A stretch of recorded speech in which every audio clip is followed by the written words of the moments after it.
Declan Mercer counted the last two silver dollars in his calloused palm, standing outside the territorial office where unwanted mail-order brides waited like forgotten livestock. The whole town knew he was finished, ranch mortgaged to nothing, cattle dying, winter coming fast.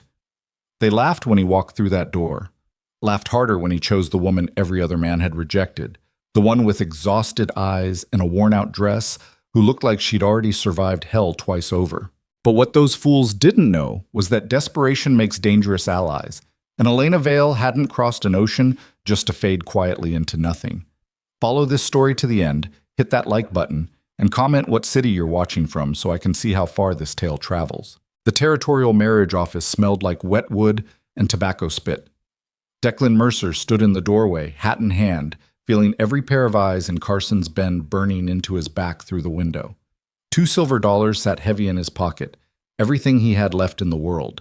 Outside, his ranch was dying 1 frozen acre at a time. "You sure about this, Mercer?" The clerk didn't even look up from his ledger. "Man in your position ought to be selling land, not buying wives." Declan's jaw tightened. "Just show me who's available." The clerk jerked his thumb toward the back room. "Got 3 left. 2 came in last week from Philadelphia. Pretty enough, if you got the cash for the pretty ones." He finally glanced up, taking in Declan's patched coat and mud-caked boots. "Then there's the Vale woman. Been here 6 weeks. Nobody wanted her. 6 weeks." Declan knew what that meant. A woman sitting in territorial limbo that long was either sick, trouble, or used up. Maybe all 3. The kind of choice a desperate man made when he had no choices left. "I'll see her." The clerk shrugged. "Your funeral." The back room was smaller than a horse stall, lit by 1 greasy window. 2 women sat on a bench against the far wall, both young and carefully dressed, their hands folded like they were posing for a photograph. They looked at Declan with the practiced assessment of livestock evaluating a buyer. The 3rd woman sat alone near the door. She didn't look up when he entered. Elena Vale was thin. Too thin. The kind of thin that came from weeks of bad food and uncertainty. Her dress had been mended so many times the original color was hard to guess. Dark hair pulled back severe and practical. Hands folded in her lap, but not delicate. Working hands. Her face was turned toward the window, watching the street with an expression Declan recognized because he'd worn it himself plenty of times. The look of someone calculating their next move when all the moves were bad. "Miss Vale." She turned. Her eyes were gray, sharp, direct. No simpering smile, no doe-eyed hope. She looked at him the way a banker examines a loan applicant. "Mr. Mercer." Her voice carried an accent, British, educated, completely out of place in a Montana backwater. "I've heard about you." That surprised him. "Have you?" "The town talks. You're the rancher who lost everything except the land itself. Cattle dead, mortgage due, 1 bad winter away from foreclosure." She tilted her head slightly. "So why are you here buying a wife instead of buying seed stock?" The 2 women on the bench gasped at her bluntness. Declan almost laughed.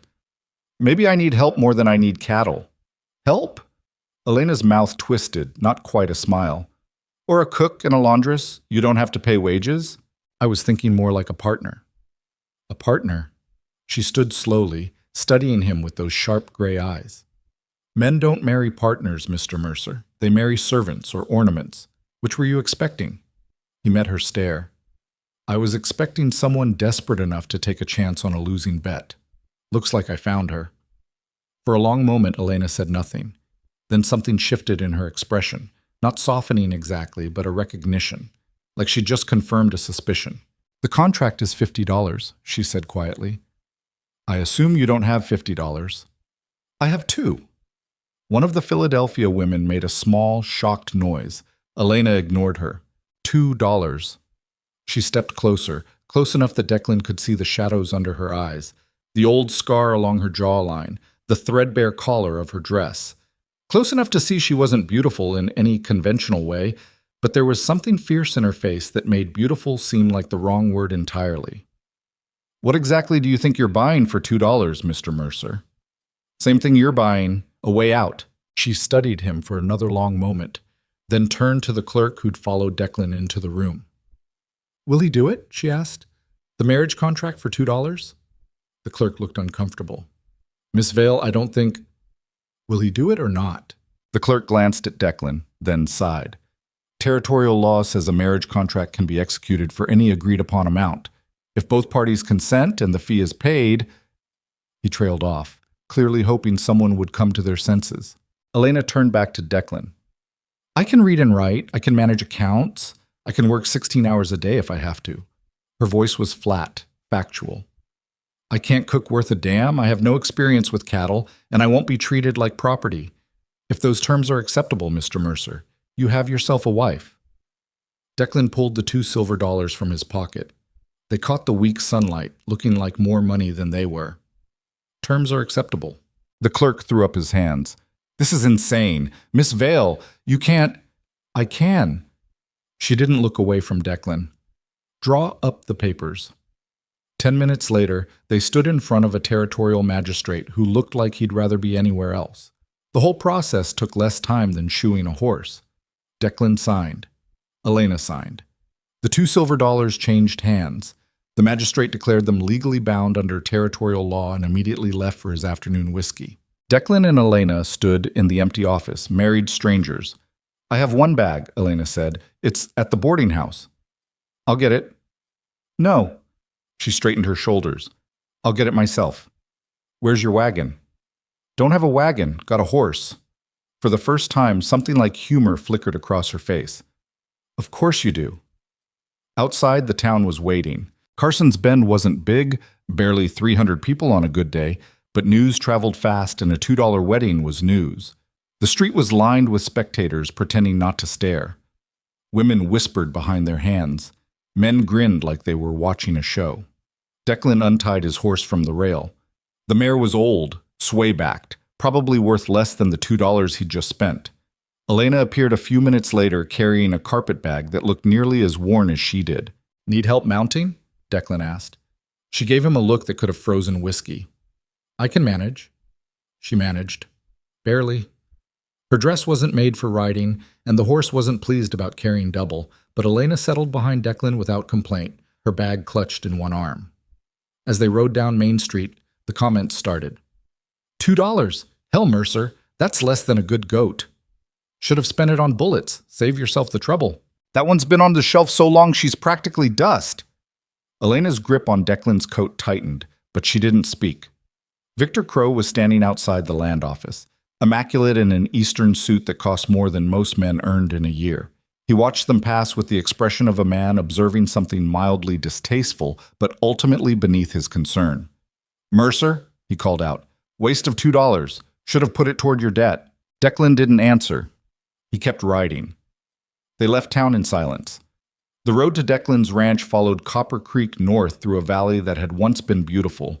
November had turned everything gray. Gray sky, gray hills, gray water moving slow and cold between the banks. The aspens were bare. Snow crusted the high peaks. How far? Elena asked. 8 miles. How much land? Started with 600 acres, down to 400 now. Sold off the rest trying to keep the cattle alive. He felt her shift slightly behind him. Lost the cattle anyway. All of them? All but 15 head. Disease took most of them last spring. Sold the rest to pay the mortgage. How much do you owe? He almost didn't answer, then figured she'd find out soon enough anyway. $300, due in 2 months. Elena was quiet for a moment. You have a plan to get $300 in 2 months? Working on it. That's not a plan. It's all I got. They rode in silence for another mile. The wind picked up, cutting through Declan's worn coat. He felt Elena shiver against his back. Why me? She asked suddenly. What? You could have chosen one of the others. Younger, prettier. Why choose the woman nobody wanted? Declan considered the question. Figured anyone who'd been sitting in that office for 6 weeks and hadn't given up yet was probably tougher than she looked. That's not an answer. It's the only one I got. Another silence. Then Elena's voice, quieter. I was a governess in Boston. The family I worked for went bankrupt. They couldn't pay my wages, couldn't give me a reference. I had enough money for a ticket west and the registration fee for the bride program. She paused. I've been rejected by 17 men in 6 weeks. Most didn't even ask my name. They just looked at me and said no. Declan felt something twist in his chest. Their loss. Is it? Her laugh was bitter. You married me for $2, Mr. Mercer. That's not exactly a ringing endorsement. I married you because I needed help and you needed a way out. That's honest, at least. Honest. She tested the word. Yes, I suppose it is. The ranch came into view just before sunset. A small house, a leaning barn, a corral with broken fencing. Everything looked like it was one strong wind away from collapse. Declan felt Elena take it all in, felt her measuring the scope of the disaster she'd just married into. It's worse than I thought, she said. Yeah, much worse. I know. He helped her down from the horse. She stood in the yard, carpet bag in hand, looking at the house with the same calculating expression she'd worn in the marriage office. Show me everything, she said. I want to see exactly how bad it is. Declan showed her. The house was 4 rooms, kitchen, front room, 2 bedrooms. The roof leaked, the stove worked barely. The furniture was a mix of broken and missing. Elena walked through each room in silence, her face revealing nothing. The barn was worse. Half the roof had caved in last winter. The remaining stalls were empty except for the aging mare and 2 skeletal cows that were probably a week away from dying. Tools hung on the walls, most of them rusted or broken. The land itself was the only thing worth anything. 400 acres of valley, grazing with Copper Creek running right through the heart of it. In a normal year, it could support 200 head of cattle easy. But this wasn't a normal year. This was the year everything fell apart. Elena stood in the middle of the barn, looking up at the hole in the roof where evening stars were starting to show. How long? She asked. How long what? How long have you been alone out here? Declan hadn't expected that question. My father died 3 years ago, left me the ranch and the debt that came with it. No family, no hired help. Had 2 ranch hands up until last spring, couldn't pay them anymore. He leaned against a post that probably shouldn't be bearing weight. Been just me since then. Elena turned to face him. In the dim light, her features were shadowed, unreadable. I need to understand something, Mr. Mercer. This marriage, are you expecting... She trailed off. Declan understood what she wasn't asking. You get the small bedroom, he said.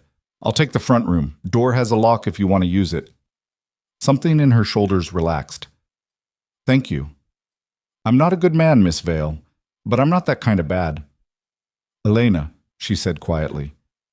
If we're married, you should call me Elena. Elena. He nodded. Declan. They walked back to the house in the gathering dark. Inside, Declan lit the lamps while Elena investigated the kitchen.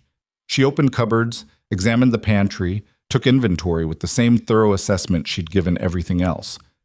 Flour, beans, salt, pork, coffee, she said finally. Maybe 2 weeks of supplies if we're careful. I've been careful.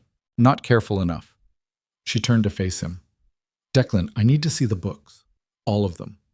Debt, assets, anything you've sold or traded in the last year.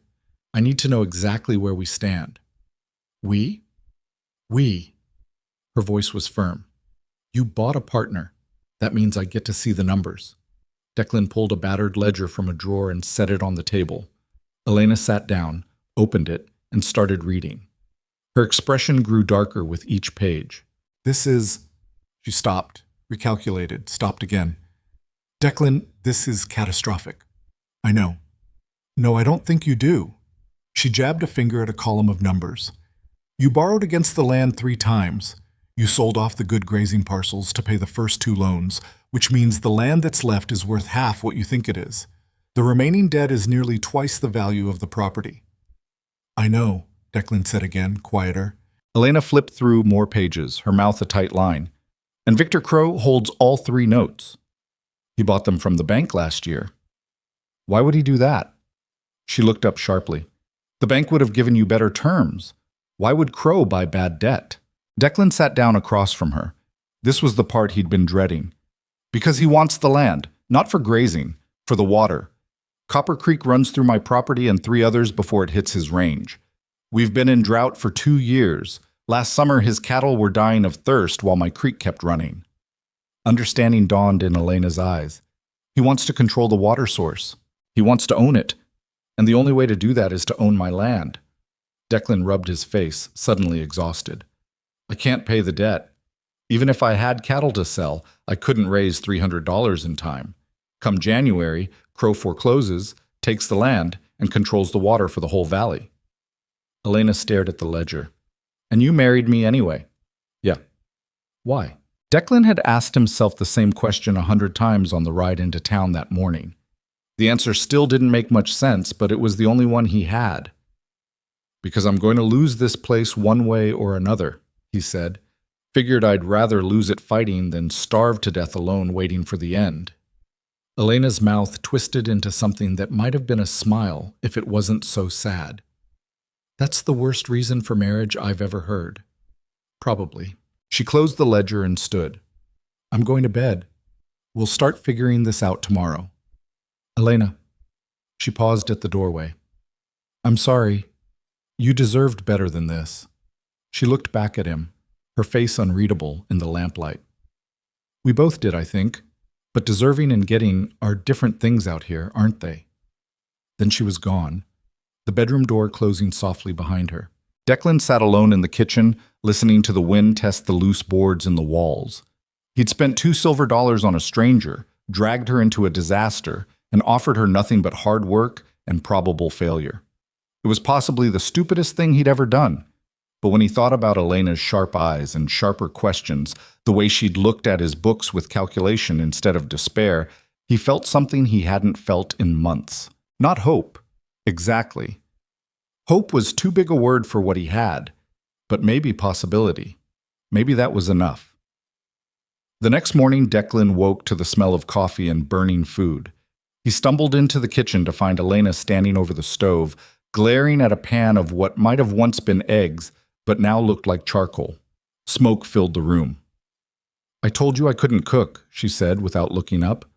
Declan opened the windows. I remember. I can make coffee and boil water. Everything else is a disaster. She scraped the ruined eggs into a bucket. I'll learn. But in the meantime, if you want to eat, you'll have to teach me or do it yourself. Fair enough. He took over the stove, salvaging what he could from the remaining eggs. You been up long? Since dawn. I walked the property. She poured 2 cups of coffee and sat down. 400 acres, but only about 200 are actually usable grazing. The rest is too steep or too rocky. The creek is the only reliable water source for miles. I counted 15 cattle, 3 cows, 12 calves, all of them too thin. Declan set a plate of barely edible eggs in front of her. Told you it was bad.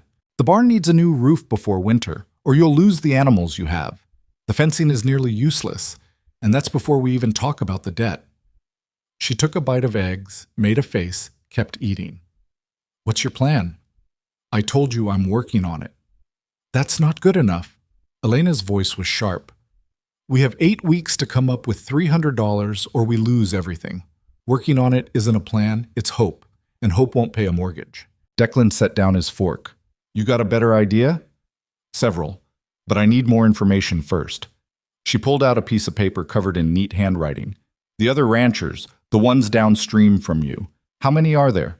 3, the Hendersons, the Yates family, and old Samuel Corbin. Do they have debt with Crow too? Don't know, never asked. Elena made a note. We'll ask. If Crow is targeting multiple properties to control the water, we might be able to organize a collective response. She looked up. What about the cattle? Can we rebuild the herd? With what money? That's what I'm trying to figure out. She tapped the pencil against the paper. The spring cattle auction in Helena. When is it? April, but we'd need cattle to sell at an auction, and we don't have cattle. We have 15 head. 12 of them are calves. Elena's eyes were bright with calculation.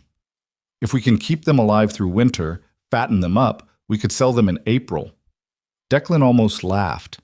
Elena, 12 half-starved calves won't bring in $300. We'd be lucky to get 50. $50 is better than nothing. And if we can negotiate a payment extension with Crow, even a month or two, Crow won't extend anything. He wants me gone. Then we make him extend. She leaned forward. Declan, I've dealt with men like Victor Crow before. They're bullies, and bullies respond to pressure. If we can organize the other ranchers, present a united front, show that taking your land will cause problems he hasn't anticipated. You're talking about starting a war with the most powerful man in the territory. I'm talking about surviving. Elena's voice was quiet but fierce. You brought me here to help. Let me help. Declan studied her across the table. She was still too thin, still wearing that worn-out dress, still looked like a strong wind could knock her over. But there was steel in her spine and fire in her eyes, and he realized suddenly that he'd underestimated her badly. All right, he said. We'll ride out to the Henderson place tomorrow. See if they're willing to talk. Elena smiled, a real smile this time, small but genuine. Good. Now finish your eggs before they get cold. They're already cold. Then eat them before they get colder. They spent the rest of the day working. Declan patched holes in the barn roof while Elena tackled the house, scrubbing years of accumulated grime from surfaces that probably hadn't been cleaned since his father died. She worked with methodical efficiency, no wasted movement, no complaints. By evening, they were both exhausted. Declan made dinner, beans and salt pork, nothing fancy but edible. They ate in tired silence. I need to learn to shoot, Elena said suddenly. Declan looked up. What? A gun. I need to learn how to use one. She met his eyes steadily. If Crow is as dangerous as you say, I should know how to defend myself. He wanted to argue, wanted to say it wouldn't come to that, but he'd learned the hard way that wanting and reality were different things. Tomorrow afternoon, he said, after we visit the Hendersons. Elena nodded and went back to her beans. That night, lying on the uncomfortable sofa in the front room, Declan listened to the wind and thought about the woman sleeping in the next room. A week ago, she'd been a stranger. A day ago, she'd been a $2 gamble. Now she was his wife, his partner, and possibly the most stubborn person he'd ever met. He still didn't know if marrying her was the smartest thing he'd ever done or the dumbest. But for the first time in months, he was curious to find out. The Henderson ranch was smaller than Declan's, but better maintained. The house had fresh paint. The barn roof was solid.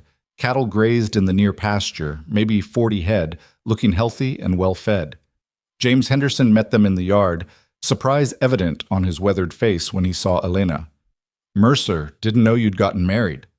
Recent development, Declan said. This is Elena. Elena, James Henderson. Elena extended her hand like she was meeting a business associate. Mr. Henderson, thank you for seeing us. Henderson shook her hand awkwardly, clearly uncertain what to make of her. What brings you out here? We need to talk, Declan said. About Crow. Henderson's expression closed down. Don't know what there is to talk about. Don't you? Elena's voice was pleasant but pointed. Because from what I understand, Copper Creek runs through Declan's property, then yours, then the Yates place, then Samuel Corbin's before it reaches Crow's range. Which means if Crow forecloses on Declan, he controls the water for all of you. Henderson shifted uncomfortably. That's Mercer's problem. Is it? Elena stepped closer. What happens when Crow decides your water access should cost you? When he demands fees or tribute for something that's currently free? When he uses that control to force you off your land too? That's speculation. It's strategy. Elena's voice hardened. Victor Crow is a businessman. He doesn't buy bad debt out of charity. He bought Declan's notes because he wants the land, and he wants the land because it gives him leverage over everyone downstream. You're next, Mr. Henderson. The only question is whether you're going to fight or fold. Henderson looked at Declan. She always this direct? Apparently. Henderson was quiet for a long moment. Then he sighed. Come inside. We'll talk. The conversation lasted 2 hours. Henderson admitted that Crow had approached him last month, offering to buy his land at half its value. When Henderson refused, Crow suggested the offer wouldn't stand forever. The implied threat was clear. The Yates family got the same pitch, Henderson said. So did Corbin. Crow's working his way up the creek, trying to buy out everyone between him and the source. But he can't force you to sell, Elena said, not unless you default on your debts. We don't have debts. Not like Mercer does anyway. Then you have something Declan doesn't. Time. Elena leaned forward. If we can delay Crow's foreclosure, even by a few months, we can organize. Present evidence to the territorial board that Crow is attempting to create a water monopoly. It's illegal under territorial law. Henderson laughed bitterly. You think the territorial board cares about the law when it comes to Victor Crow? Half of them are in his pocket. Not all of them, Elena countered. And even corrupt officials have limits. If we can make this public enough, embarrassing enough, they'll have to act. That's a hell of a gamble. Everything out here is a gamble. Elena's voice was quiet but intense. The question is whether you're willing to bet on each other or let Crow pick you off one at a time. Henderson studied her for a long moment. Then he looked at Declan. Where'd you find her? $2 special at the territorial office. Best $2 you ever spent. Henderson extended his hand to Elena. All right, I'm in. What do you need? A meeting, Elena said. Everyone who's being pressured by Crow, tomorrow night, if possible. We need to coordinate before he makes his next move. Henderson nodded slowly. I'll talk to Yates and Corbin, but they're cautious men. They might not— They'll come, Elena interrupted, because the alternative is worse and they know it. They left an hour later with Henderson's promise to arrange the meeting. On the ride home, Elena was quiet, her mind clearly working through something. You're thinking, Declan said. I'm always thinking. About what? She was silent for a moment. About how many ways this can go wrong. Encouraging. I'm being realistic. She shifted slightly behind him. Crow has money, influence, and legal backing. We have determination and 4 struggling ranchers. Those aren't good odds. You regretting that $2 investment? Elena's laugh was soft and unexpected. No. Strangely enough, I'm not. She paused. Are you? Declan thought about the question, about the disaster he'd dragged her into, the impossible odds, the very real possibility that in 2 months they'd both be destitute. No, he said, I'm not. And he meant it. The meeting happened 3 days later in Declan's barn, the only space big enough and private enough for what they needed. James Henderson arrived first, followed by Thomas Yates and his wife Martha. Samuel Corbin came last, moving slow and careful, nearly 70 years old but sharp-eyed and steady. Elena had spent the previous days preparing. She'd organized Declan's financial records, created a timeline of Crow's land acquisitions, and drafted a formal complaint to the territorial board. Now she stood in front of 4 skeptical ranchers like she was presenting a business proposal in Boston, not plotting resistance in a leaking Montana barn. Crow wants the water, she began without preamble. Everything he's doing, the debt purchases, the buyout offers, the pressure, it's all about controlling Copper Creek. If he succeeds, he controls the economic future of this valley. We know that, Corbin said. His voice was rough as gravel. Question is what we can do about it. We can make it expensive for him. Elena pointed to the timeline she'd drawn. In the last 18 months, Crow has acquired 7 properties in this valley. 5 through foreclosure, 2 through forced sales. Every single one of them had water access that benefited his ranch. It's a pattern, and patterns are evidence. Evidence of what? Martha Yates asked. Smart business? Illegal monopolization of a public resource. Elena's voice was crisp, certain. Territorial law prohibits any individual from controlling access to navigable waterways in a way that damages commerce or limits settlement. Crow is doing exactly that. Thomas Yates shook his head. You'll never prove it. He'll argue every purchase was legitimate business. Individually? Yes. But collectively? Elena pulled out a map she'd drawn, marking every property Crow had acquired. Look at this. Every single purchase creates a continuous line of control from his ranch to the creek source. That's not random acquisition, that's systematic monopolization. The room was quiet. Everyone stared at the map.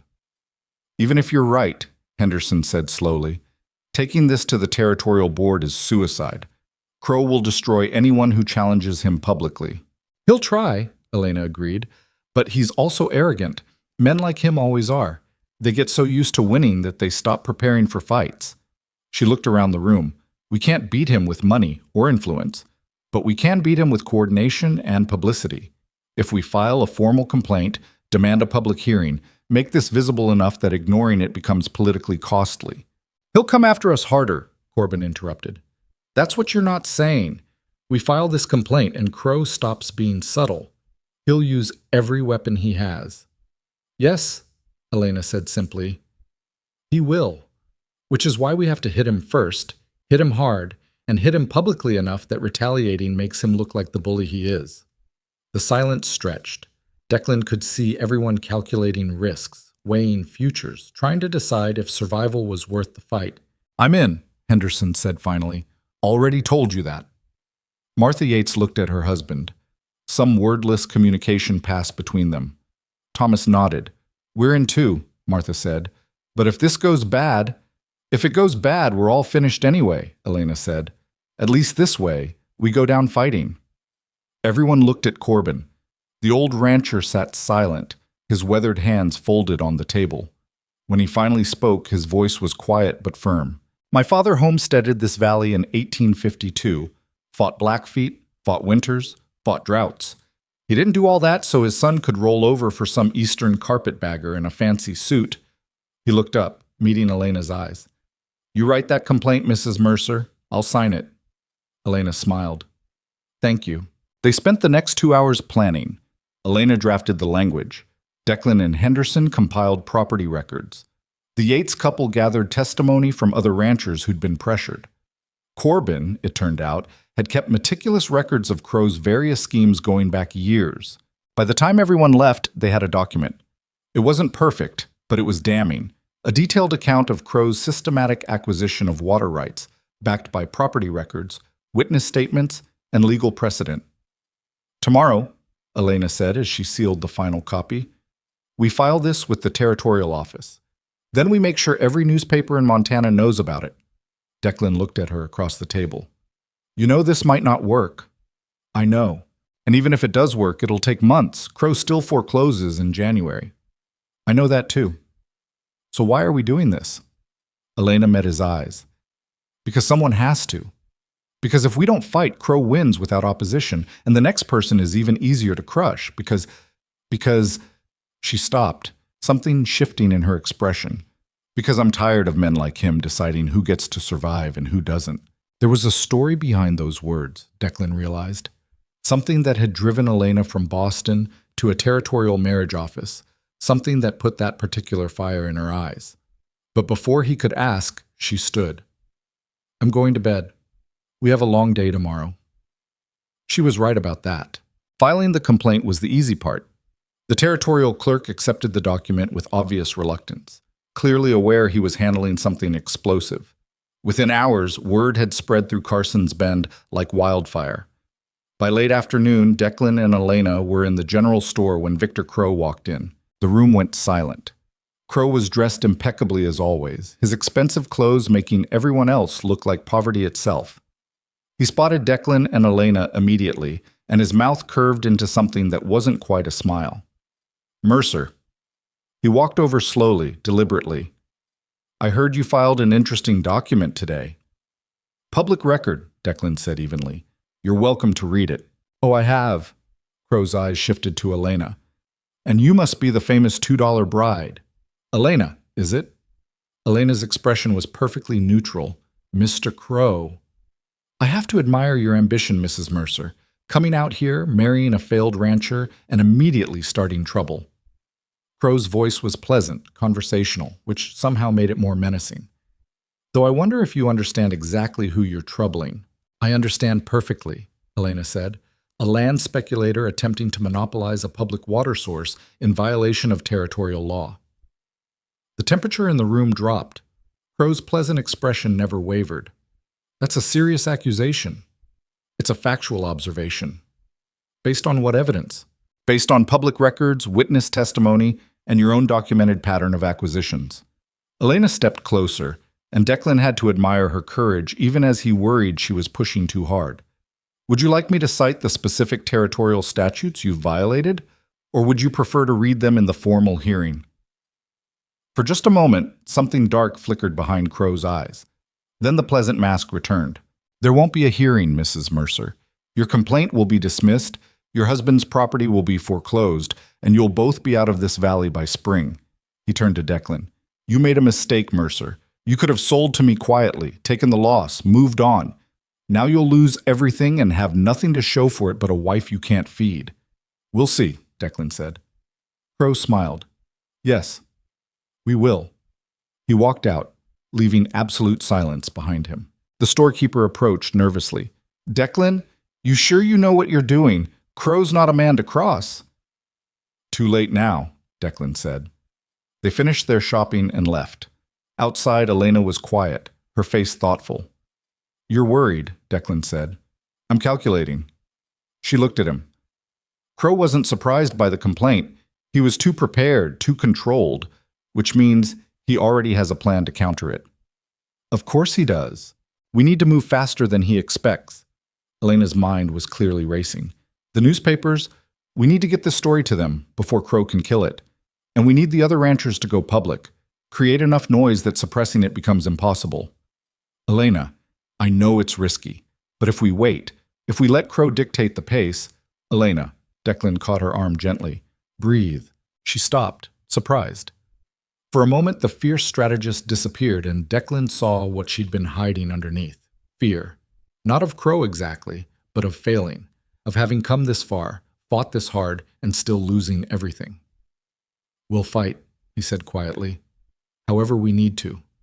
But you can't do it all alone. Something in her shoulders relaxed. I'm not used to having help. Neither am I. Guess we're both learning. They rode home in this gathering twilight. The valley was beautiful in that particular way Montana could be in early winter, harsh and cold and unforgiving, but shot through with light that made the frozen landscape look almost holy. Declan found himself thinking about Elena's question from days ago. Why her? He'd said it was because she seemed tough enough to survive. But watching her now, seeing the way she attacked impossible problems like they were just particularly difficult puzzles, he realized there was more to it. Elena didn't give up. No matter how bad the odds, how broken the situation, she kept calculating, kept fighting, kept looking for the next move. It was foolish and stubborn and probably going to get them both destroyed. It was also the most alive he'd felt in years. That night, after a dinner of beans and overcooked cornbread, Elena spread the map on the table again. She'd marked new notations, drawn new connections, written questions in the margins in her precise handwriting. If we can prove Crow pressured the bank into selling your debt, she began. Elena, she looked up. It's late. You've been working all day. So have you. I'm used to it. You're not. He nodded toward the map. That'll still be there tomorrow. But if we can find… tomorrow. His voice was firm. Rest. For a moment he thought she'd argue. Then she sighed and started gathering the papers. You're probably right. Probably? A small smile. Definitely. But don't let it go to your head. She went to bed. Declan stayed up, banking the fire, checking the doors, doing the small tasks that filled the quiet hours. Outside, the wind was picking up again, promising snow before morning. They had 6 weeks until foreclosure. 6 weeks to generate $300, organize a resistance, and somehow stop Victor Crow from crushing them all.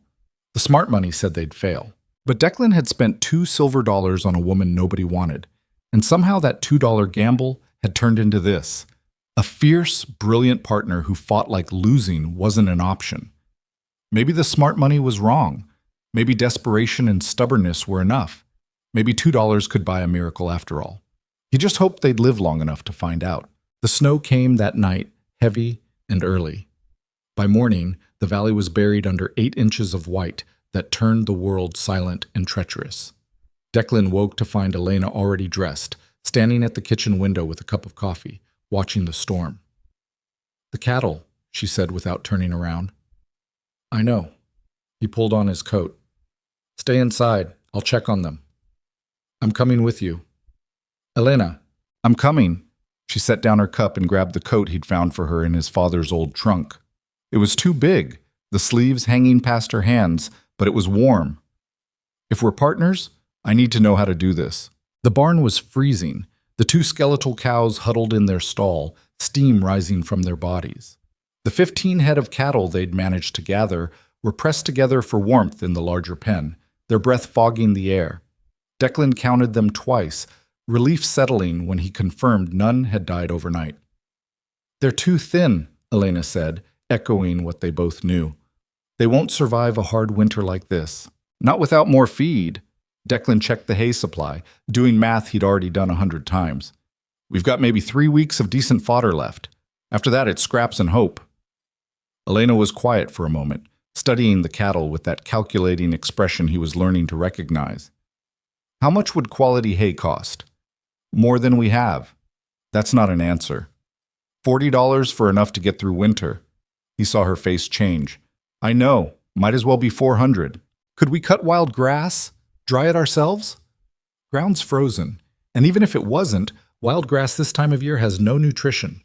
Declan leaned against the stall. I've been trying to figure this out for weeks, Elena. There's no good answer. She walked closer to the cattle, her too large coat dragging in the hay. One of the cows, the bigger one, slightly less skeletal than her companion, nosed at Elena's hand. Elena touched the animal's head gently, her expression unreadable. What's her name? Don't have names. Why not? Because naming something makes it harder when you have to sell it or watch it die. Elena looked at him. That's bleak. It's practical. It's giving up before you've started. She turned back to the cow. This one's patience. The other one's hope. The calves can wait until they earn names. Despite everything, Declan almost smiled. You're naming my cattle. Our cattle. And yes, I am. She met his eyes with that stubborn set to her jaw he was beginning to know well. If we're going to save them, they deserve names. They worked in silence after that, distributing the meager hay ration, checking water that had frozen overnight and needed breaking. Elena learned quickly, watching how Declan moved the animals, how he checked hooves and eyes for signs of disease or injury. She didn't complain about the cold or the smell or the backbreaking work. She just did it. By the time they finished, it was nearly noon. They trudged back to the house through snow that was still falling, turning the landscape into something beautiful and merciless. Inside, Elena made coffee while Declan tried to coax heat from the struggling stove. The kitchen was barely warmer than the barn. The roof, Elena said, watching ice form on the inside of the window. It's not just leaking. The insulation is gone. Can't afford to fix it. Can't afford not to. She wrapped her hands around her coffee cup. If we freeze to death, Crow wins by default. She had a point. Declan looked at the ceiling, mentally calculating materials and labor. Might be able to patch the worst spots. Won't be pretty. Pretty doesn't keep us alive. They spent the afternoon doing exactly that, climbing into the freezing attic space, stuffing gaps with old newspapers and rags, nailing down loose boards. It was miserable work. The attic was cramped, dark, and so cold Declan lost feeling in his fingers. But Elena worked beside him without complaint, her breath fogging in the dim light, her hands raw and clumsy in the cold. Tell me about Boston, Declan said, needing something to distract from the misery. Elena was quiet for a moment, hammering a nail that kept bending. What do you want to know? Why you left? The hammering stopped. I told you, the family I worked for went bankrupt. That's the facts. I'm asking why you left. He looked at her in the dim light. You're educated. You could have found another position eventually. Instead, you signed up to marry a stranger and shipped yourself to the Montana frontier. Nobody does that unless they're running from something. Elena set down the hammer. For a long moment, she said nothing, and Declan thought she might not answer at all. Then she spoke, her voice quiet. The man I worked for, Mr. Dalton, he had a son, Richard. She stared at the nails she'd been trying to drive. Richard was charming, educated, everything a proper Boston gentleman should be. He started paying attention to me about a year into my employment. Nothing inappropriate at first, just conversation, interest in my opinions. Her mouth twisted. I should have known better. Declan stayed silent, letting her talk. When the family went bankrupt, Richard made me an offer. He'd help me find a new position, use his connections, make sure I landed somewhere respectable. Elena's voice was flat now, emotionless, in exchange for certain considerations. Bastard. I said no, obviously. He didn't take it well. She picked up the hammer again, examining it like it was the most interesting thing in the world. Started spreading rumors that I'd been stealing from the family, that I was the reason they went bankrupt, that I'd seduced his father to get access to the accounts. She laughed, but there was no humor in it. By the time he was done, I couldn't get work as a governess anywhere in Boston. Couldn't get a reference. Couldn't even get a position as a scullery maid. So you ran. I escaped. She met his eyes. There's a difference. Declan understood that difference better than she knew. That why you're so determined to beat Crow? Men like Crow and Richard, they think they own the world. Think they can take whatever they want because they have money and influence, and nobody will stop them. Her voice hardened. I'm tired of nobody stopping them. They went back to work. The conversation settled between them, not uncomfortable exactly, but weighted with new understanding. Declan realized he'd been thinking of Elena as brave or stubborn or fierce. He hadn't thought about what it cost her to be those things. By evening, the worst of the roof was patched. It wouldn't hold through a serious storm, but it might keep them from freezing. They climbed down from the attic covered in dust and splinters, exhausted. "I'll make dinner," Elena said. "You can't cook, remember?" "I can boil beans. That's cooking.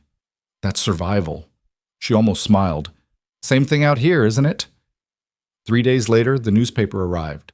The Carson's Bend Gazette was a weekly publication, mostly advertisements and local gossip, but the editor, a cantankerous old drunk named Morris, had agreed to run their story.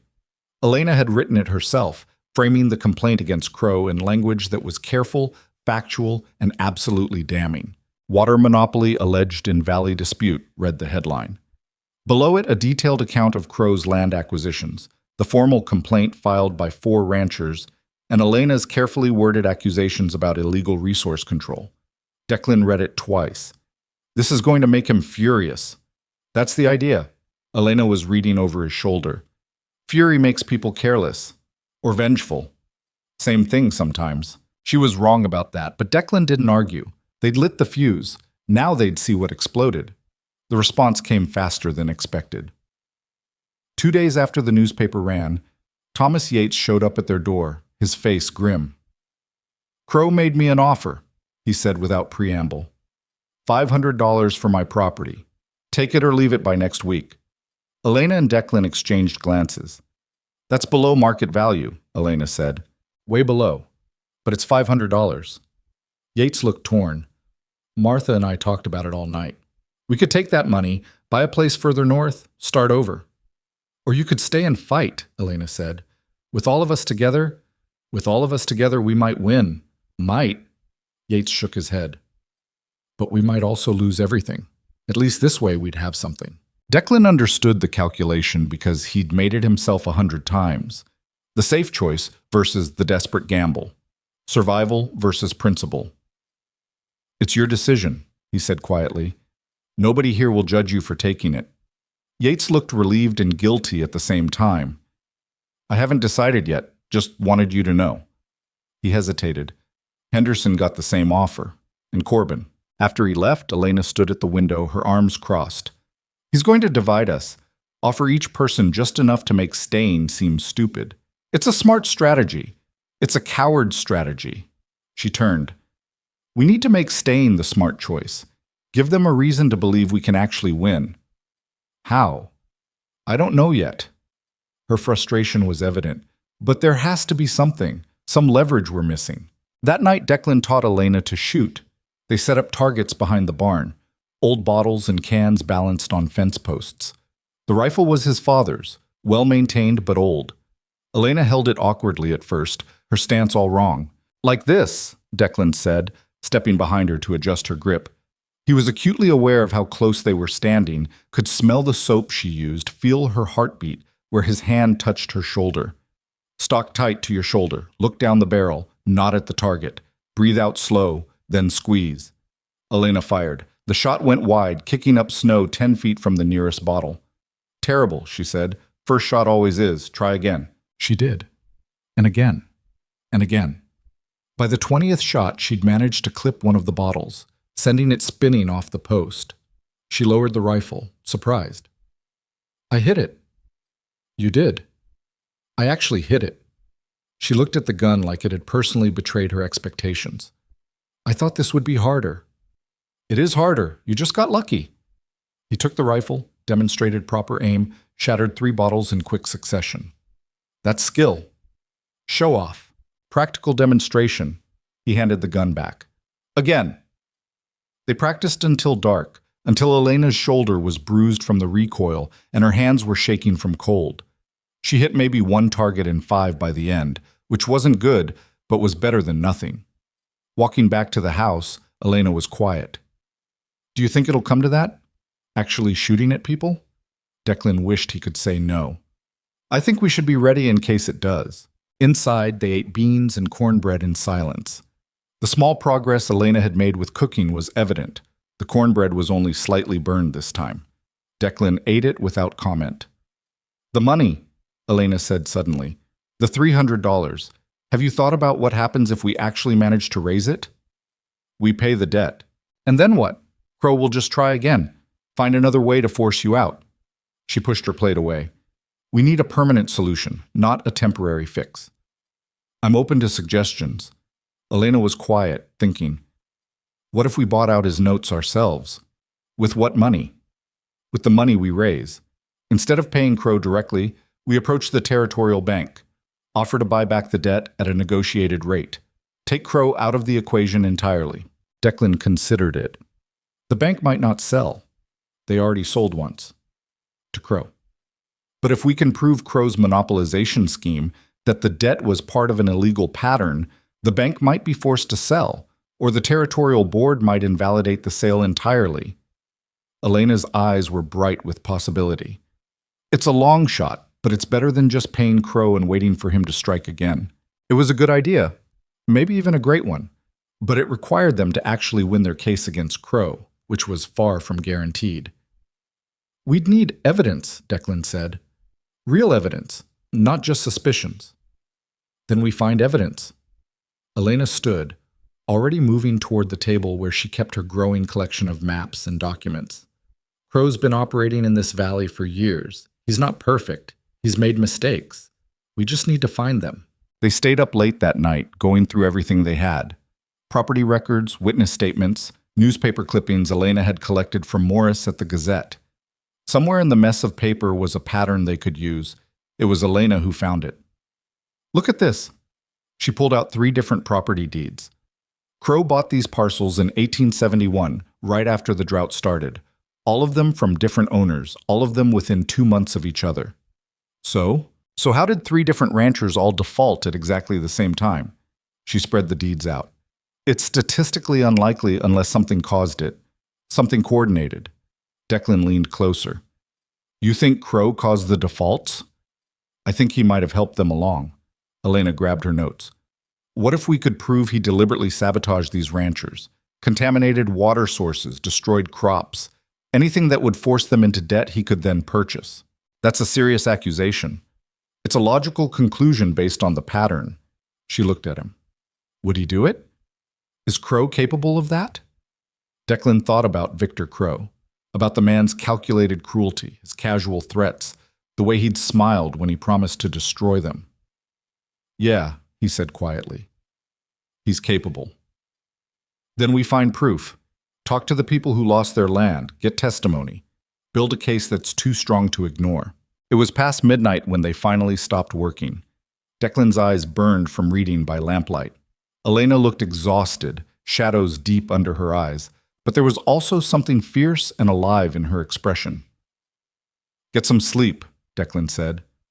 "We'll start tracking down witnesses tomorrow." Elena nodded, but she didn't move.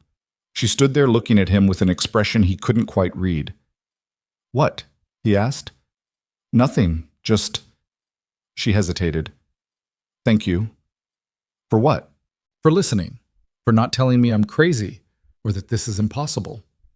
She smiled slightly. "For spending $2 on a woman nobody wanted." "Best investment I ever made," Declan said, and was surprised to realize he meant it completely. Something shifted in Elena's expression. For a moment he thought she might say something else. Then she turned and went to her room, leaving Declan alone with the dying fire and the growing realization that his $2 marriage of convenience was becoming something a lot more complicated. The next morning brought visitors. James Henderson and Samuel Corbin arrived together, both looking worried. "Crow's hiring men," Henderson said. "Armed men. At least a dozen, maybe more." Declan felt cold settle in his gut. "When?" "Started 3 days ago. They're staying at his ranch, but they've been seen in town. Strangers, hard-looking types." Corbin spat tobacco juice into the snow. "That ain't cow hands, that's muscle." Elena appeared in the doorway, still in her nightdress and coat. "For what purpose?" "Intimidation, most likely," Henderson said. "Or worse. We need to accelerate the timeline." Elena's voice was sharp, awake, despite the early hour. If Crow's preparing for violence, we can't wait for a formal hearing. We need to force action now. How? Corbin asked. We go to the territorial marshal, present what we have, demand protection, make it official that we've been threatened. Elena was already thinking, planning. And we need to get our cattle out of here. Declan stared at her. What? Your cattle? Our cattle. They're collateral for the debt. If Crow can destroy them or steal them before foreclosure, it strengthens his legal position. She looked at him intently. We need to move them somewhere safe. Somewhere Crow can't touch them. The winter grazing up in the High Valley, Corbin said slowly.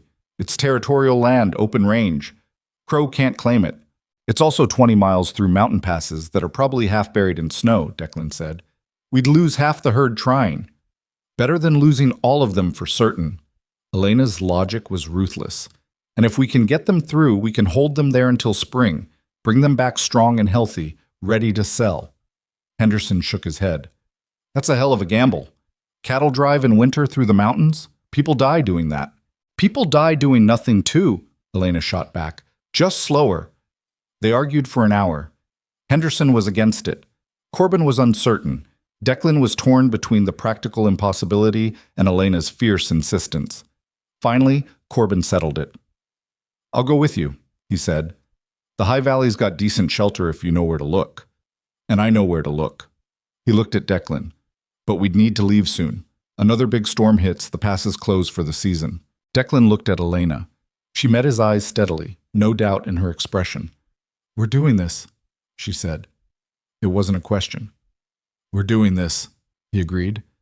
Henderson left shaking his head, but he promised to keep watch in town, warn them if Crow made any obvious moves. Corbin stayed to help plan the route.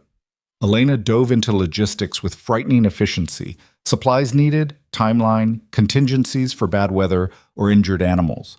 You're not coming, Declan said when she started listing her own supply needs. Elena looked up sharply. Excuse me? The drive. You're staying here. Like hell I am. Elena, this isn't… Don't. Her voice went hard. Don't you dare tell me this isn't something I can do. I've worked with those cattle every day. I know them. I know which ones are weak, which calves won't keep up, which cows will bolt at the first sign of trouble. You need me. What I need is for you to be safe. Safe? She laughed, sharp and bitter. There's no safe, Declan. Crow has armed men.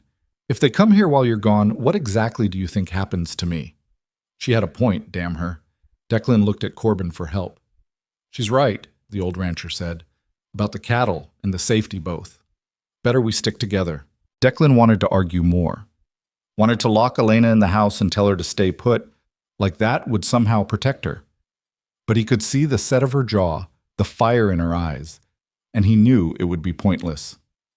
Fine, he said, but you follow orders. On the trail, I'm in charge. On the trail, you're in charge, Elena agreed. Here, I am. Here doesn't matter if we're all dead in the mountains. Then don't let us die. She smiled, sharp and challenging. You're the experienced rancher. I'm just the $2 bride who can't cook. Despite everything, Declan almost laughed. They spent 2 days preparing. Declan and Corbin gathered supplies while Elena organized everything with military precision. Food rations calculated to the ounce. Emergency shelters planned. Escape routes mapped. She'd never done anything like this before, but she approached it the same way she approached everything, as a problem that could be solved through planning and will. The night before they left, Declan found her in the barn, checking equipment for the 10th time. Her hands were shaking slightly. You scared? He asked. Terrified, she said without hesitation. You? Yeah. She looked at him, surprised. You don't seem it. Practice. He sat down on a hay bale. Been scared pretty much constantly since my father died. You get used to hiding it. Elena sat beside him. In the dim lamplight, she looked younger than usual, less fierce and more fragile. I keep thinking about all the ways this can go wrong. Don't. I can't help it. What if the weather turns? What if the cattle can't make it? What if Crow sends his men after us? Her voice was quiet, almost a whisper. What if we do all of this and still lose? Then we lose, Declan said, but at least we'll lose fighting. Is that supposed to be comforting? It's supposed to be honest. Elena was quiet for a moment. Then she leaned against him slightly, her shoulder touching his. It was a small gesture, barely anything, but it felt enormous. Declan, her voice was soft. If something happens out there, nothing's going to happen. But if it does, she turned to look at him. I want you to know I don't regret this, any of it. The marriage, the fighting, all of it, even if we fail. Declan looked at her face, the sharp intelligence in her eyes, the stubborn set of her mouth, the scar along her jaw she never explained. Somewhere in the last few weeks, this stranger had become the most important person in his world. We're not going to fail, he said. You can't promise that. No, but I can promise I'll fight like hell to make sure we don't. Elena smiled, small and genuine. That's good enough. They sat there in the barn, shoulder to shoulder, not talking. Outside, the wind was picking up again, promising more snow. Somewhere in town, Victor Crow was planning their destruction. Somewhere ahead, 20 miles of frozen mountain trail waited to test them. But for that moment, in the quiet barn with the cattle breathing softly in their stalls, Declan felt something he hadn't felt in months. Not hope exactly, but its cousin. The sense that maybe, just maybe, survival was possible. They left before dawn. 15 head of cattle, 3 people, 2 horses, and enough supplies to last a week if they were lucky. Corbin led the way, his old body moving with the certainty of someone who'd made this trip 100 times. Declan managed the cattle. Elena rode behind, watching the rear, the rifle Declan had taught her to shoot strapped across her back. The first day was brutal but manageable. They made 8 miles, driving the cattle through snow that got deeper with each mile. The animals moved slowly, conserving energy, their breath fogging the frozen air. By nightfall, they'd reached the first waypoint, a shallow canyon that provided some shelter from the wind. They made camp in silence, too exhausted for conversation. Elena managed to get a fire going while Declan and Corbin tended the cattle. They ate beans and jerky, drank coffee that was more grounds than liquid, and took turns keeping watch. Declan took the first shift. He sat wrapped in blankets, rifle across his knees, watching the dark valley below.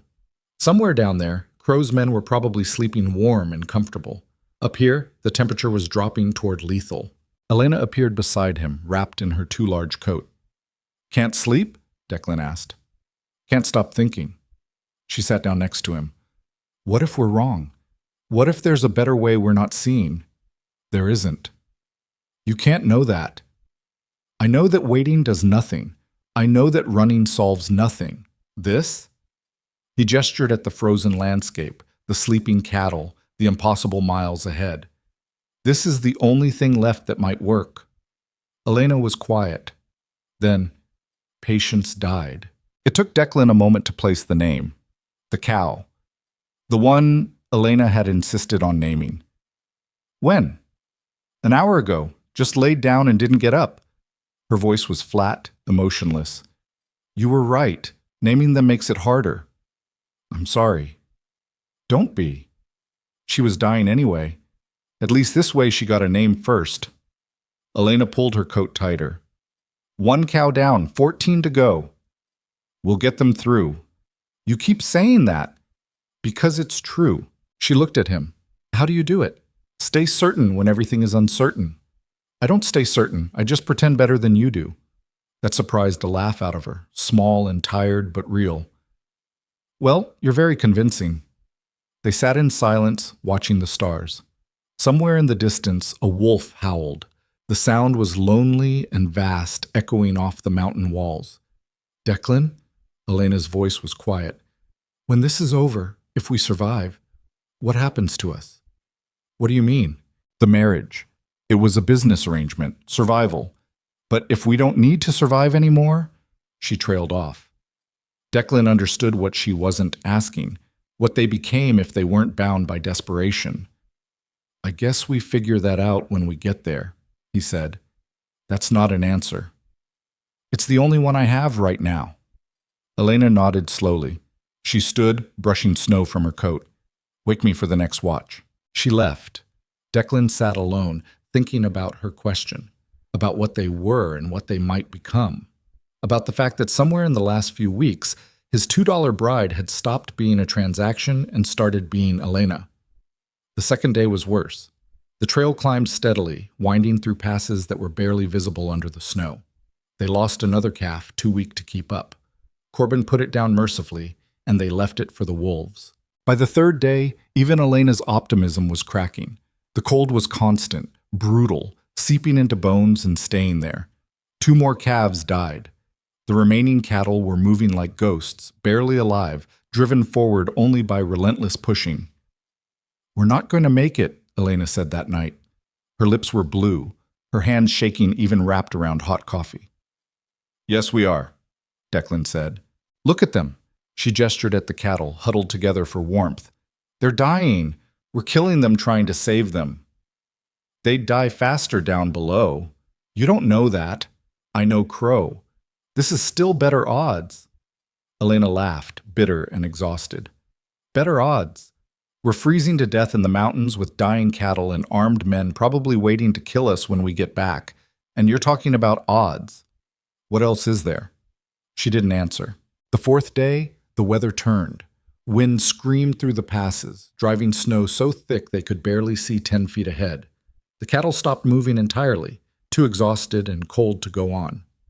Corbin found a shallow cave, barely more than an overhang, and they drove the animals into it, huddling together in desperate warmth. They were trapped there for 2 days while the storm raged. Food ran low, water ran out. They melted snow for drinking, which made them colder but kept them alive. The cattle pressed together, some dying, some surviving through sheer stubbornness. Elena stopped talking, just sat wrapped in blankets, staring at nothing. Declan could see her giving up, could feel her will cracking under the relentless cold. On the 2nd night of the storm, he sat beside her. "Tell me about Boston." She didn't respond. "Come on, tell me something, anything, favorite food, favorite building, anything." "Why?" Her voice was barely a whisper. "Because if you stop talking, you die, and I need you alive." "Why?" "Because I do." He pulled her closer, sharing what little warmth he had. "So talk." Slowly, haltingly, Elena started talking. About Boston, about the library where she'd spent her free afternoons, about the harbor at dawn, about the governess position she'd loved before it all fell apart. Her voice was weak at first, but it grew stronger as she spoke, like remembering life was enough to keep living. The storm broke on the 6th day. They emerged from the cave to a landscape transformed, everything buried, the trail invisible, the world reduced to white and gray, and the thin hope of survival. 9 cattle remained, 9 out of 15. 4 more miles, Corbin said. His voice was rough, aged by the cold. High Valley's 4 miles north. They made it in a day and a half. It was the longest day and a half of Declan's life. But when they finally crested the last rise and saw the High Valley spread below, protected from wind, with natural springs that stayed liquid even in winter, surrounded by old-growth pine that provided shelter, he felt something crack in his chest. They'd made it. Against odds that should have killed them, they'd made it. They drove the 9 remaining cattle into the valley. The animals immediately found water, found grazing beneath the snow, found shelter. They'd lost weight, lost strength, but they were alive. Elena collapsed in the snow. Declan thought she was hurt, but when he reached her, she was laughing. Laughing and crying at the same time, her face tilted toward the sky. "We did it," she said. "We actually did it." Declan sat beside her. His body hurt everywhere. He was pretty sure he had frostbite on at least 3 toes. They'd lost almost half the herd and most of their supplies. But Elena was right. They'd done it. They stayed in the High Valley for 2 days, letting the cattle recover and their own bodies remember what warmth felt like. Corbin knew the terrain like his own hand, showed them sheltered spots where the wind couldn't reach, places where pine boughs formed natural roofs over small clearings. The 9 surviving cattle spread out slowly, grazing on winter grass they found beneath the snow, drinking from springs that bubbled up warm from somewhere deep in the earth. Elena sat by their fire on the 2nd night, her hands wrapped around a tin cup of coffee, staring into the flames. She hadn't said much since they'd arrived, and Declan could see the weight settling on her. The cost of what they'd done, what they'd lost, what still waited for them back down in the valley. 6 cattle dead, she said quietly. We killed 6 cattle trying to save them. We saved 9, Declan countered. That's 9 more than Crow would have left us. Is it worth it, honestly? She looked at him, and her eyes were tired in a way that had nothing to do with the physical exhaustion. We risked our lives, lost half the herd, and we're still $300 short with a month until foreclosure. What did we actually accomplish? Corbin spat into the fire. You accomplished pissing off Victor Crow, which is worth something all by itself. That's not a strategy, that's spite. Spite's kept me alive for 70 years, Corbin said. Don't discount it. Elena almost smiled, but not quite. We need more than spite. We need a plan for when we go back down. We have a plan, Declan said. Push the territorial hearing, gather more evidence against Crow, keep the pressure on until something breaks. And if nothing breaks? Then we break it ourselves. Elena shook her head. That's not a plan either. That's just stubborn hope dressed up as strategy. You got a better idea? She was quiet for a long moment, staring into the fire. When she spoke, her voice was different, harder, more calculated. What if we don't go back right away? Both men looked at her. Explain, Declan said. Crow's expecting us to come back defeated, desperate, ready to give up. What if we don't? What if we stay up here? Let him think we died in the storm or ran away entirely. Elena's mind was working now. Declan could see it in her eyes. Without us there, he can't foreclose immediately. He'd have to prove abandonment, which takes time. And while he's dealing with that, we can work on the evidence we need. Work on it from up here? Corbin's tone was skeptical. In case you haven't noticed, there's not much up here except rocks and pine trees.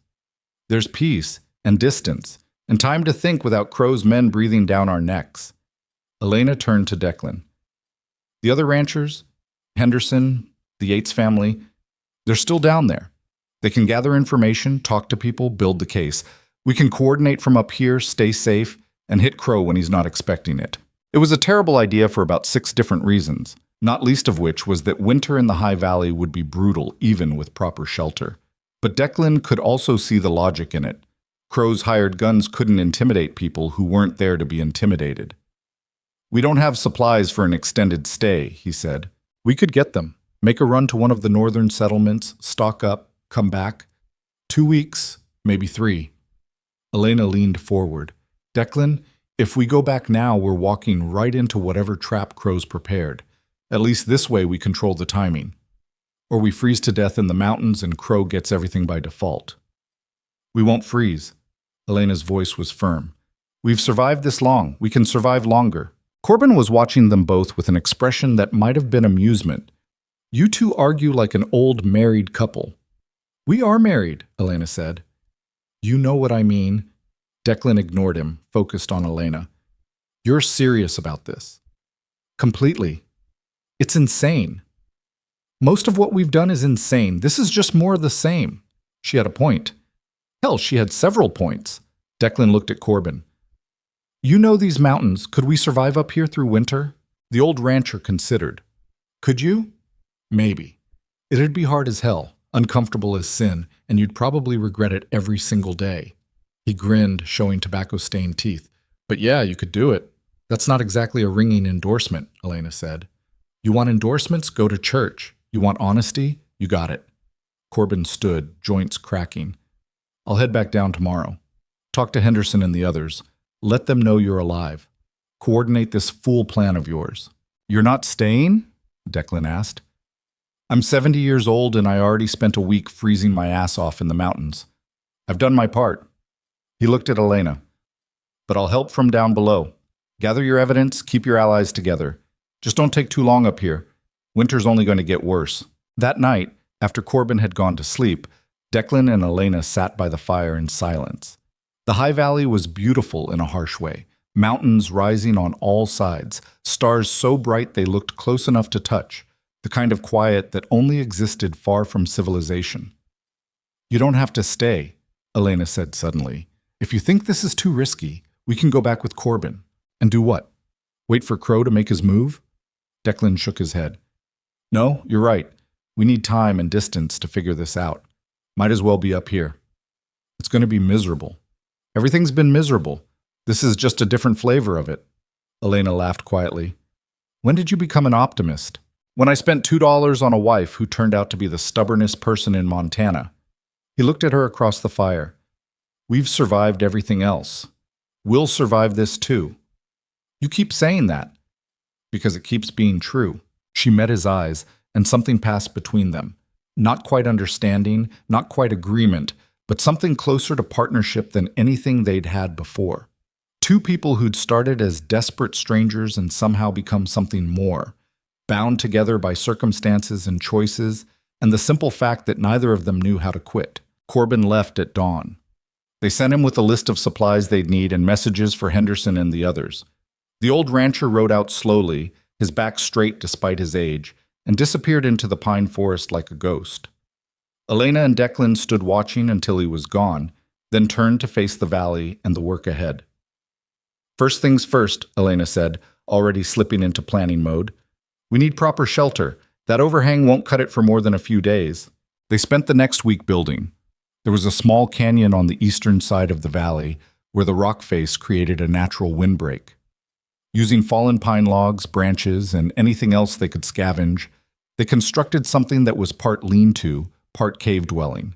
It wasn't pretty, and it definitely wasn't comfortable, but it was warmer than sleeping in the open. Elena worked as hard as Declan, hauling logs that were almost too heavy for her, lashing together supports with rope until her hands were raw and bleeding. She never complained, just kept working with that fierce determination he'd come to recognize as her default setting. On the fourth day, she slipped on ice while carrying a particularly large branch and went down hard. Declan heard the crack from 20 feet away. He reached her in seconds, fear clawing at his chest. Elena! I'm fine. She was already trying to get up, her face twisted with pain. Just slipped. Stop moving. He ran his hands carefully over her leg, checking for breaks. She winced when he touched her left ankle. It's swelling already. It's just twisted. It's more than twisted. He scooped her up before she could protest, carried her to their half-built shelter. You're done for today. Declan, we have work. I'll do the work. You're going to sit here and keep that ankle elevated before it swells up so bad you can't walk for a week. Elena looked ready to argue, but the pain must have been worse than she wanted to admit because she just nodded. Declan propped her leg up on their supply pack, wrapped the ankle tight with cloth, and brought her water and what passed for food up here. I hate being useless, she said. You're not useless. You're injured. There's a difference. Not much of one. She leaned back against the rock wall, frustrated. We don't have time for this. Every day we lose is a day closer to foreclosure.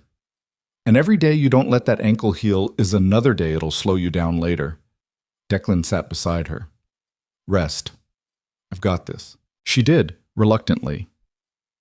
For the next 3 days, Elena directed from her position by the fire while Declan finished the shelter. It was strange having her there, but unable to work. Strange to see her forced into stillness when everything about her was usually motion and planning and relentless forward progress. But it also gave them time to talk. Real talk. Not just the practical conversations about supplies and strategy that had dominated every interaction since they'd married. Elena told him about growing up in London, about her mother who died when she was young, about the scholarship that had brought her to Boston, and the dreams she'd had of making something of herself. Governess wasn't what I wanted, she admitted one evening. I wanted to study at university, maybe teach, but women don't get to do that. Not really. So I became a governess and told myself it was enough. Was it? No. She stared into the fire. But it was better than the alternative, which was nothing at all. Declan understood that calculation, taking what you could get because the world didn't offer what you actually wanted. He told her about his father, about inheriting a ranch and debt in equal measure, about the slow grinding pressure of trying to keep something alive when everything was working to kill it. Why didn't you just sell? Elena asked. Walk away? Start over somewhere else? Because this is all I've got. My father built this place from nothing. Giving it up felt like giving up on him. Declan picked up a stick, broke it in half. Stupid reason, probably. No, it's human. Elena was quiet for a moment. I think we're more alike than I realized, both trying to hold on to things we probably should have let go of years ago. That what you think we should do? Let go? I think we're past that point now. We fought too hard to quit. She looked at him. For better or worse? For better or worse, Declan echoed, and realized those were wedding vows neither of them had actually said to each other. By the end of the week, Elena's ankle was better, and their shelter was finished. It was cramped and drafty and smelled like pine sap, but it was theirs. They'd built it together, log by log, and there was something satisfying in that. The cattle were thriving despite everything. With good grazing and clean water, they'd already started putting on weight. The calves were growing stronger. The 2 cows looked healthier than they had in months. Hope, the cow Elena had named, had even started producing a small amount of milk, which meant fresh dairy for the first time since they'd left the ranch. Elena stood watching the animals one morning, her breath fogging in the cold air. "They're going to make it." "Yeah," Declan said. "They are. And we're going to sell them in the spring, get our money, and pay off that debt." "That's the plan." "It's a good plan." She turned to look at him. "I'm starting to believe it might actually work." "Took you long enough." She smiled, and it was genuine. "I'm not used to things working, had to adjust my expectations." 2 weeks after Corbin left, Henderson arrived with supplies and news. He rode into the valley leading a pack horse laden with everything they'd requested: food, blankets, ammunition, and a stack of newspapers. "You two look half dead," he said by way of greeting. "Feel half dead," Declan admitted, "but we're still here." Henderson dismounted, looking around the valley with obvious approval. "This is good land. Surprised Crow hasn't tried to claim it. It's territorial land, open range. He can't." Elena was already going through the supplies, taking inventory with practiced efficiency. "What's the news from town?" Henderson's expression darkened. "Crow's been busy. He foreclosed on 2 more properties while you've been up here. The Miller Place and the Sutton Ranch. Both families were given 48 hours to vacate." Declan felt anger twist in his gut. "He's accelerating. Gets worse. He's filed a motion with the Territorial Board to dismiss your complaint. Claims it's frivolous, motivated by personal vendetta, legally baseless." Henderson pulled out one of the newspapers, showed them the headline. "He's also launched a campaign to discredit you. Says you're troublemakers, that Elena's a foreigner trying to disrupt local commerce, that you're both mentally unstable." Elena read the article, her face expressionless. "Mentally unstable. That's what it says. Because nothing says sanity like spending $2 on a mail-order bride and then disappearing into the mountains for 3 weeks. Despite everything, Declan almost laughed. Henderson definitely did laugh, a rough bark of sound. "I like her, Mercer. She's got spine." "More than spine," Declan said. "She's got a plan." "Tell him, Elena." Elena looked up from the newspaper. "We need to hit Crow where he's vulnerable. Not the land acquisitions. He's covered those legally, but his business practices. How he runs his ranch, treats his workers, conducts his operations." "You thinking labor violations?" Henderson asked. "I'm thinking if we can find workers he's abused or cheated, get them to testify, we can build a pattern of corruption that extends beyond just the land scheme." Elena's eyes were bright with calculation. "A man who breaks the law in one area usually breaks it in others. We just need to find the breaks." Henderson nodded slowly. "I know a few men who've worked for Crow. Might be willing to talk if they thought someone would actually listen. Get them to talk. Get statements, written if possible, and find out about his finances. Where his money comes from, who he owes, any debts or obligations that might give us leverage." "That's a tall order." "That's what we need." Elena's voice was firm. "Crow's trying to destroy us through the courts and public opinion. We need to fight back the same way, with evidence, testimony, and pressure he can't dismiss as frivolous."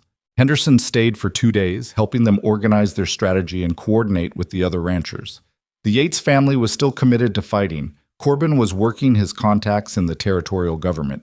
Even a few townspeople who'd been neutral before were starting to question Crow's methods. "People are scared," Henderson said before he left. "But they're also angry. Crow's gotten too bold, too obvious. He's making enemies he doesn't even know about."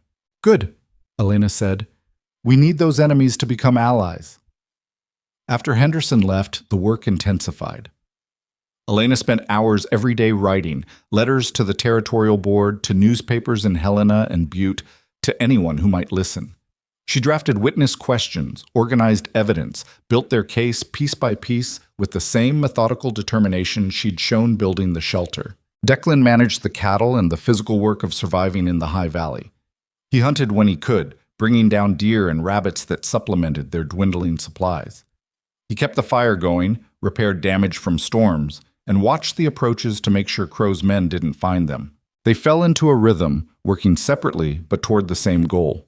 And in the evenings, they'd sit by the fire and Elena would read him what she'd written, asking for his input, refining her arguments based on his knowledge of how things actually worked in the territory. "You're good at this," Declan said one night after she'd finished reading a particularly scathing letter to the territorial board. "At what?" "Fighting, strategizing, all of it." He looked at her across the fire. "You should have been a lawyer." Elena laughed, but there was bitterness in it. "Women can't be lawyers. We're too delicate and emotional to handle the rigors of legal practice." "That's the stupidest thing I've ever heard. Take it up with the men who make the rules." She set down her papers. "But thank you for thinking I could have been. You still could be. Times change. Not fast enough." She was quiet for a moment. "Sometimes I think about what my life would look like if I'd been born male. Same intelligence, same drive, same capabilities, just different anatomy. And suddenly all the doors that were closed would be open. It's maddening." Declan had never thought about it that way before, had never had to think about it.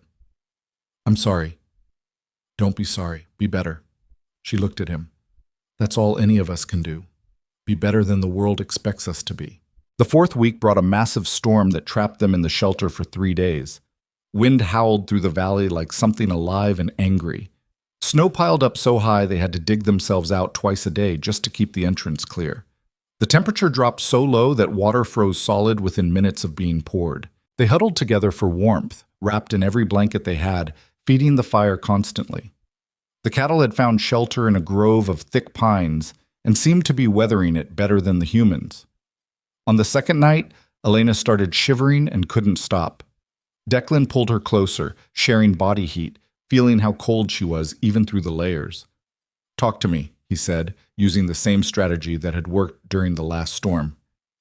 "About what?" Her teeth were chattering. "Anything. Everything. Just keep talking." So she did. She talked about London, about the library where her mother had taken her as a child, about the first time she'd seen the ocean. She talked about Boston, about the family she'd worked for before the Daltons, about a little girl she'd taught who'd called her her best friend. She talked until her voice grew stronger and the shivering slowed, until she was warm enough to sleep. Declan held her through the night, listening to her breathe, feeling the steady beat of her heart against his chest. Somewhere in the past weeks, his $2 bride had become Elena, and Elena had become essential. Not because he needed her help, though he did. Not because she was useful, though she was. But because the thought of a world without her stubborn determination and fierce intelligence felt wrong in a way he couldn't articulate. The storm broke on the third day. They emerged to a landscape transformed, everything buried under snow that came up to their knees. The cattle had survived, though one of the calves had wandered from the shelter and frozen to death. They found it half buried in a drift, already stiff. 8 cattle left. 8 out of 15. "We're losing them one by one," Elena said, staring at the dead calf. "We've kept 8 alive in conditions that should have killed them all. That's not failure, Elena. That's survival." "Survival's not enough. We need all of them to make this work. Then we keep fighting for the ones we have left." She looked at him, and something in her expression shifted. "When did you get so certain?" "When you got so doubtful. Somebody has to balance the scales." That earned him a small smile. "Fair point." Corbin returned a week later with more supplies and better news. The territorial board had agreed to schedule a hearing on their complaint, not because they believed the allegations, but because Elena's letters and the newspaper coverage had made ignoring it politically costly. "Hearing set for January 15th, Corbin said. 3 weeks from now." "That's 2 weeks after foreclosure," Declan said. "I know, but it's the best we could get." Corbin warmed his hands by their fire. "The good news is that Crow's getting nervous. He's been to the territorial office 6 times in the last week, demanding they dismiss the complaint. Each time they refuse, he gets angrier." "Good," Elena said. "Angry people make mistakes." He's also been pressuring his workers. 3 of them quit last week after he cut their wages without notice. Henderson talked to 2 of them. They're willing to testify about labor violations, wage theft, unsafe working conditions. Elena's eyes lit up. That's exactly what we need. Get their statements in writing, notarized if possible. We can submit them as supplemental evidence. They spent the evening planning, coordinating strategy, refining their approach. By the time Corbin left the next morning, they had a timeline and a plan that might actually work. If we can delay the foreclosure even by a month, Elena said, watching Corbin ride away, we can sell the cattle at the spring auction, pay the debt, and remove Crow's leverage entirely. That's a lot of ifs. Everything's a lot of ifs. We just have to make the ifs work in our favor. Declan looked at her.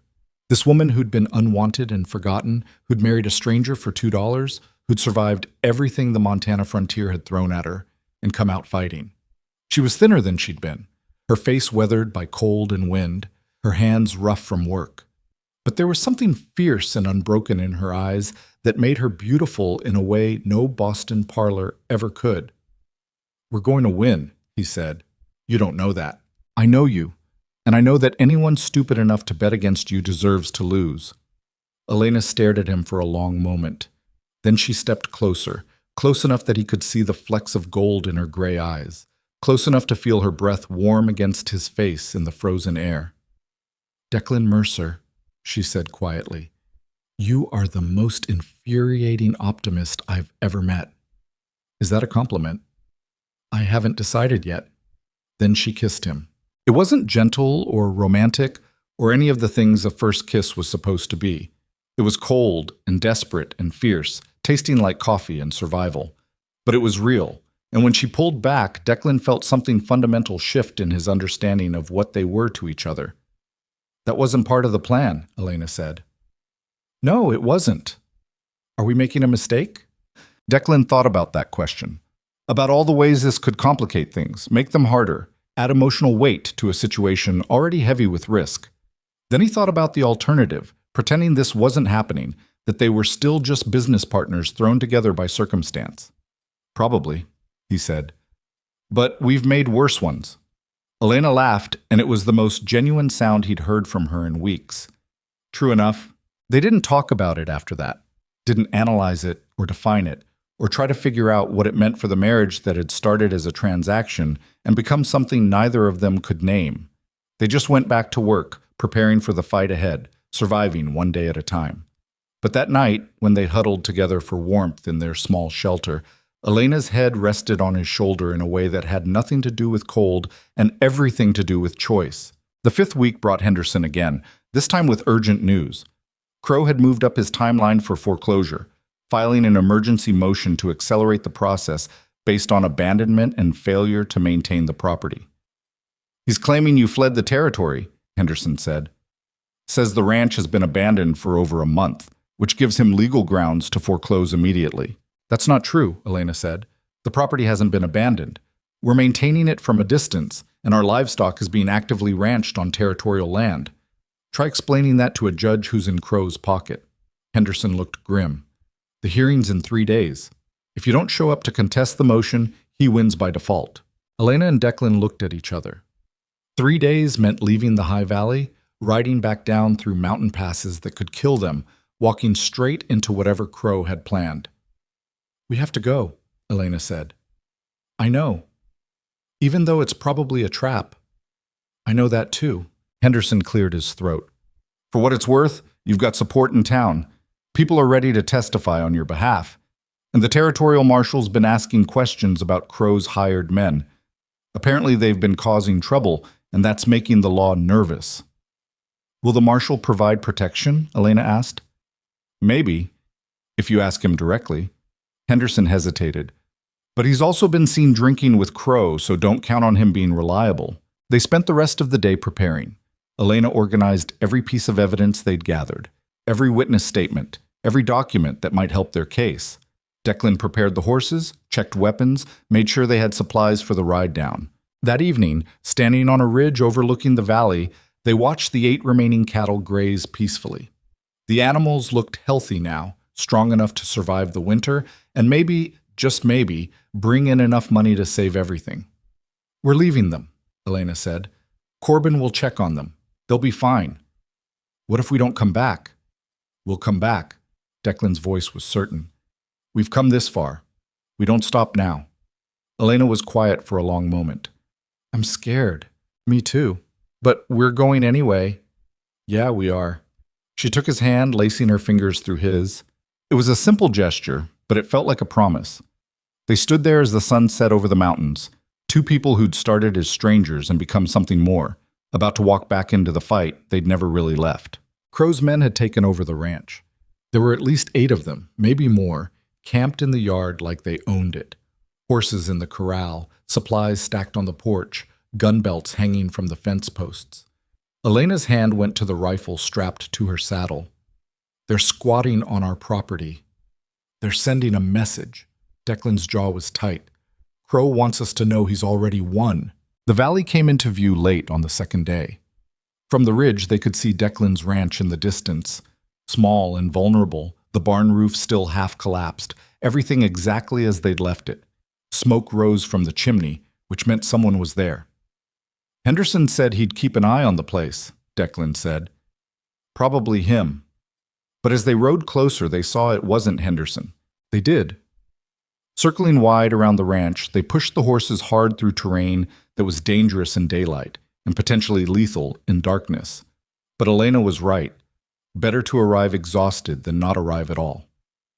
They reached Carson's Bend just before dawn, both of them swaying in their saddles from exhaustion. The town was quiet, most people still sleeping. They tied their horses outside the territorial office and sat on the steps, waiting for the building to open. We look like hell, Elena said. We've been living in the mountains for a month. How else should we look? Presentable? Competent? Like people a judge would believe. She tried to brush dirt from her coat, gave up. We look like exactly what Crow's accusing us of being, desperate squatters with a frivolous complaint.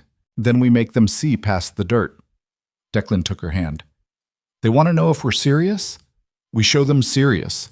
We show them we crossed a mountain range in winter, survived conditions that would have killed most people, and came back ready to fight. That's not frivolous. That's commitment. Elena looked at him, and something fierce and grateful flickered across her face. When did you get so good at pep talks? Had a good teacher.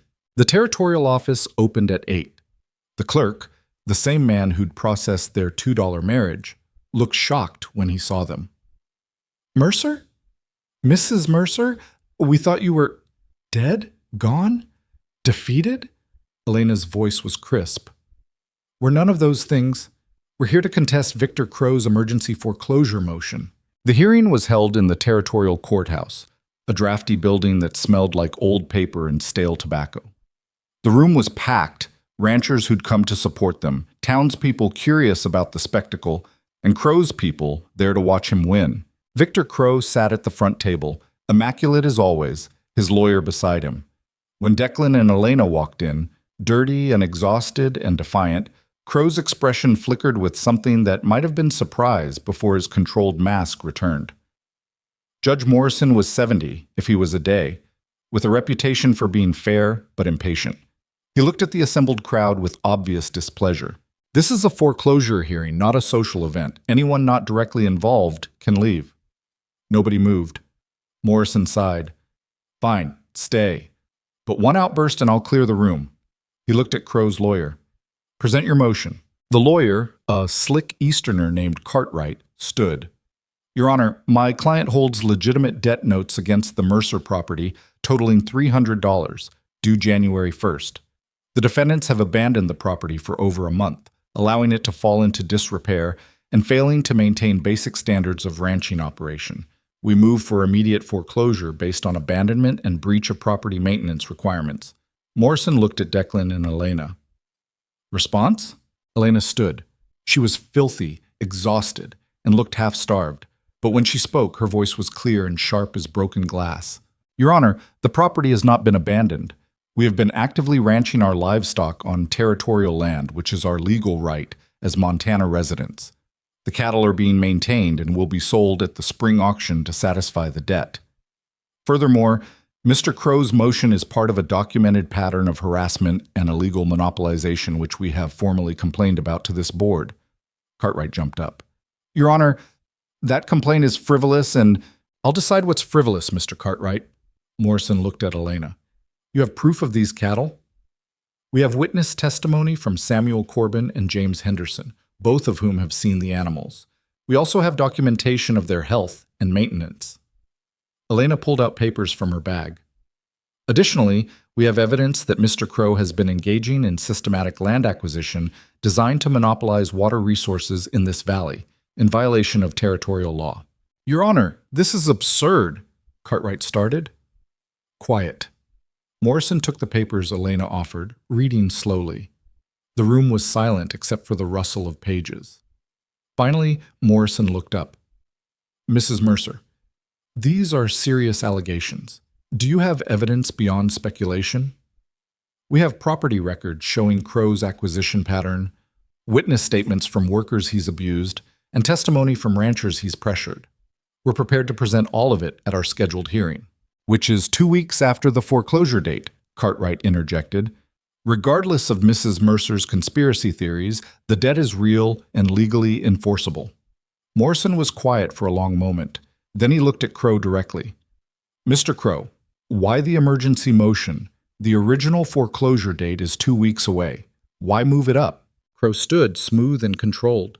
Your Honor, the property is deteriorating. Every day of delay reduces its value and makes it harder to recover the debt owed. I'm simply protecting my legal interests. By occupying the property with armed men before you legally own it? Elena's voice cut across the room. We have witnesses who saw your men squatting on our ranch. That's not protecting interests. That's intimidation and illegal trespass. The room erupted. Crow's people shouted denials. The ranchers who'd come to support Declan and Elena shouted support. Morrison banged his gavel hard enough to crack the wood. Silence! When the room finally quieted, he glared at everyone equally. Mr. Crow, do you have men on the Mercer property? I have security personnel protecting property I'm about to legally acquire. That's not an answer. Yes or no? Crow's mask slipped slightly. Yes, but only to prevent vandalism and... You don't own it yet. Morrison's voice was sharp. Which means those men are trespassing, and you've just admitted to it in open court. He looked at Elena and Declan. The emergency foreclosure motion is denied. Original date stands. You have until January 1st to satisfy the debt or present evidence that the debt is invalid. Cartwright was on his feet. Your Honor, you can't... I can and I did. This hearing is over. Morrison stood. And Mr. Crow, get your men off that property today, or I'll have the marshal arrest every single one of them for trespass. Are we clear? Crow's expression was ice. Perfectly clear, Your Honor. Morrison left. The room exploded into noise again. Celebration from Declan and Elena's supporters, anger from Crow's people. Declan felt Elena sag against him slightly, the adrenaline finally wearing off. We did it, she whispered. We bought time, he corrected. 2 weeks. 2 weeks is enough. We can work with 2 weeks. Crow approached them as they were leaving. His pleasant mask was completely gone now, replaced by cold fury. You're making a mistake, he said quietly. Both of you. No, Elena said. We're making a stand. There's a difference.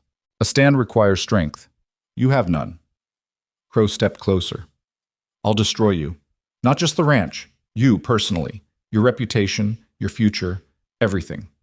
And I'll enjoy doing it. Declan put himself between Crow and Elena. You're welcome to try. Oh, I will.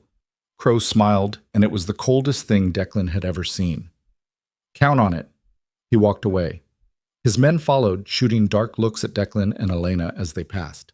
Henderson appeared at their elbow. That went better than expected. Better than expected was not getting shot, Elena said. We just made Crow look foolish in front of the whole town. He's going to retaliate. Let him try. You've got support now. People saw what he did, heard him admit to trespassing. They're starting to realize what he really is. They left the courthouse to find a small crowd waiting. Ranchers, townspeople, even a few of Crow's former workers. People wanted to shake their hands, offer support, tell them to keep fighting. It was overwhelming and exhausting and strangely moving. Martha Yates pushed through the crowd. You two need food and rest. Come to our place. We'll take care of you. They did. The Yates ranch was warm and welcoming, and Martha fed them the first real meal they'd had in weeks. Declan ate until he thought he'd be sick, then ate more. Elena was more measured, but he could see the relief in her eyes at having real food, real shelter, real safety. That night, lying in an actual bed for the first time in a month, Declan stared at the ceiling and thought about what they'd done. They'd survived the mountains, survived the cattle drive, survived Crow's attempt to crush them before they could fight back. They'd bought 2 more weeks. It didn't feel like enough, but it was what they had. Elena appeared in his doorway. The Yates had given them separate rooms, propriety dictating even though everyone knew they were married. She stood there in a borrowed nightdress, her hair loose around her shoulders. "Can't sleep?" Declan asked. "Keep thinking about what comes next." She stepped inside, closing the door behind her. "We have 2 weeks to raise $300 or prove the debt is invalid. That's not much time. We've done more with less." "Have we?" She sat on the edge of the bed. "Honestly, Declan, what are our actual chances?" He thought about lying, about giving her false hope or empty reassurance. But they were past that now. They'd survived too much together for anything less than honesty. "I don't know," he said. "Maybe 50-50. Maybe worse." "That's what I thought." She was quiet for a moment. "If we lose, if Crow wins, what happens to us?" "What do you mean?" "The marriage. It was a business arrangement. If the business fails..." Declan sat up, taking her hand. "Elena, this stopped being just business about 3 weeks ago. You know that." "Do I?" "You kissed me in the High Valley." "That was survival instinct, temporary insanity brought on by cold and fear." "That's a lie, and we both know it." He pulled her closer. "This is real. Maybe it started as desperation, but it's not that anymore." Elena looked at him, and her eyes were bright with tears she was too stubborn to shed.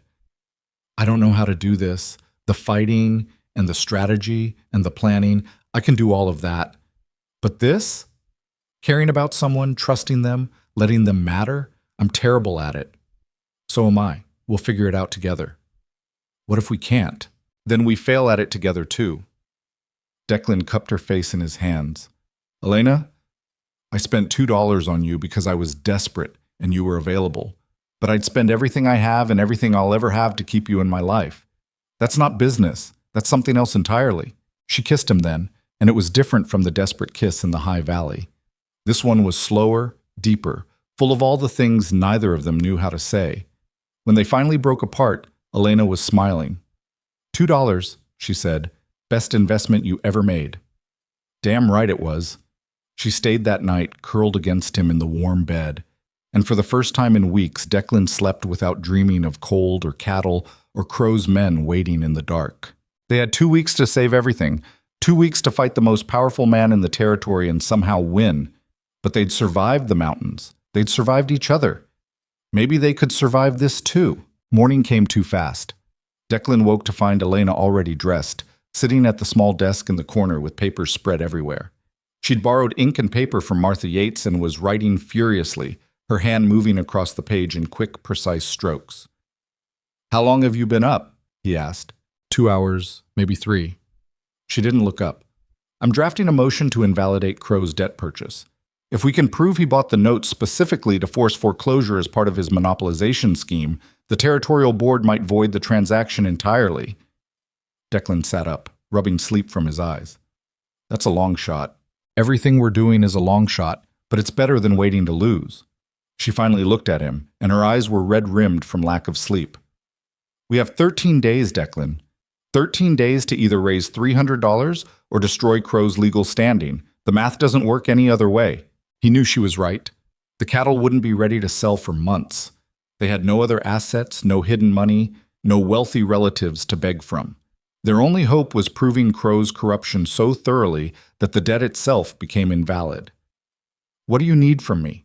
"Testimony. We need people willing to go on record about Crow's methods, threats, sabotage, anything that shows pattern and intent." Elena shuffled through her papers. "Henderson's bringing 3 former workers this morning. They're willing to talk, but they're scared. Crow has a long memory, and they know it. So do we, and we're still here. Barely. Barely counts." A knock at the door interrupted them. Martha Yates poked her head in. "Breakfast is ready, and you have visitors, Mr. Henderson and some others." The kitchen was crowded. Henderson stood near the stove with 3 men Declan didn't recognize. They were younger, harder looking, the kind of men who'd seen rough work and rougher bosses. One had a scar running from his eye to his jaw. Another was missing 2 fingers on his left hand. "This is Cole, Briggs, and Sam," Henderson said. "They all worked for Crow at various times. They're willing to talk." Elena approached them with the same direct assessment she gave everything. "Thank you for coming. I know this isn't easy." Cole, the one with the scar, shifted uncomfortably. "We're only doing this because Henderson says you might actually have a chance at taking Crow down. If this is just noise that goes nowhere, we're risking ourselves for nothing." "It's not just noise," Elena said. "We're building a legal case with teeth. Your testimony will be part of a formal complaint to the territorial board and potentially federal authorities." "Federal?" Sam looked nervous. "That's big. Crow's crimes are big. Water monopolization, labor exploitation, conspiracy to defraud, those are federal issues." Elena pulled out her notepad. "Tell me what you saw. Everything." For the next 2 hours, the men talked and Elena wrote. The stories were ugly. Crow cutting wages without notice, firing men who complained, creating dangerous working conditions, and blaming workers when they got hurt. Briggs told how Crow had deliberately contaminated a rival rancher's water supply by dumping dead cattle upstream, killing the man's herd, and forcing a sale.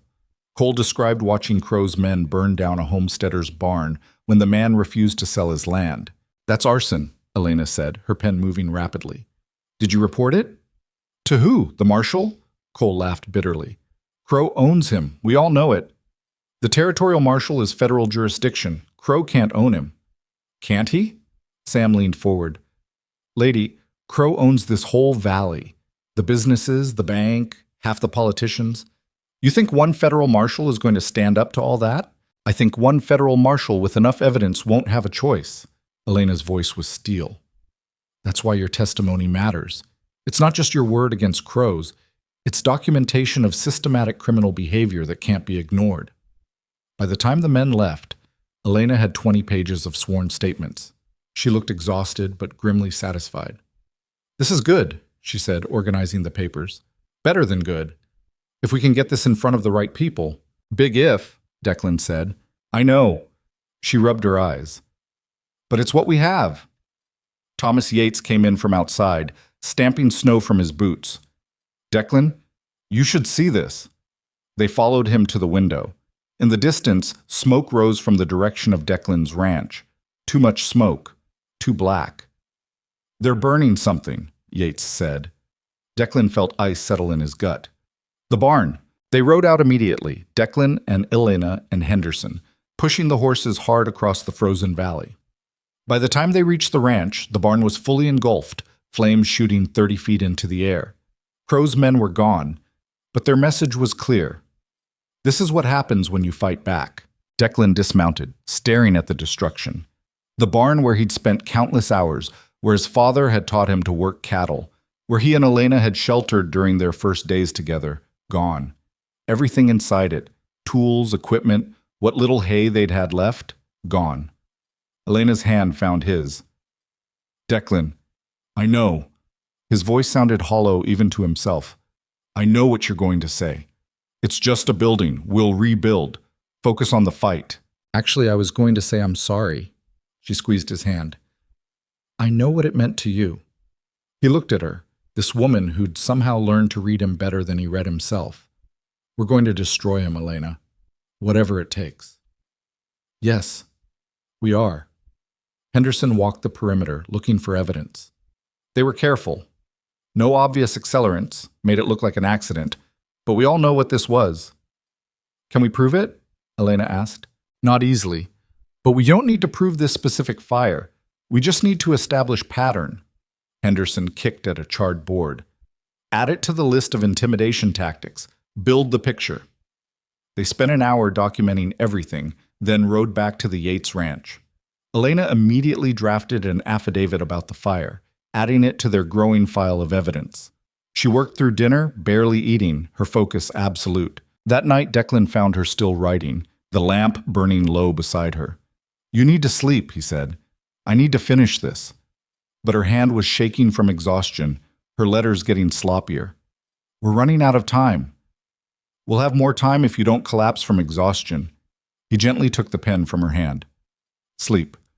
The work will still be there in the morning. What if it's not enough? What if we do all of this and still lose? Then we lose, but not because we didn't try hard enough. He pulled her to her feet. Come on. She came reluctantly, and they lay together in the borrowed bed.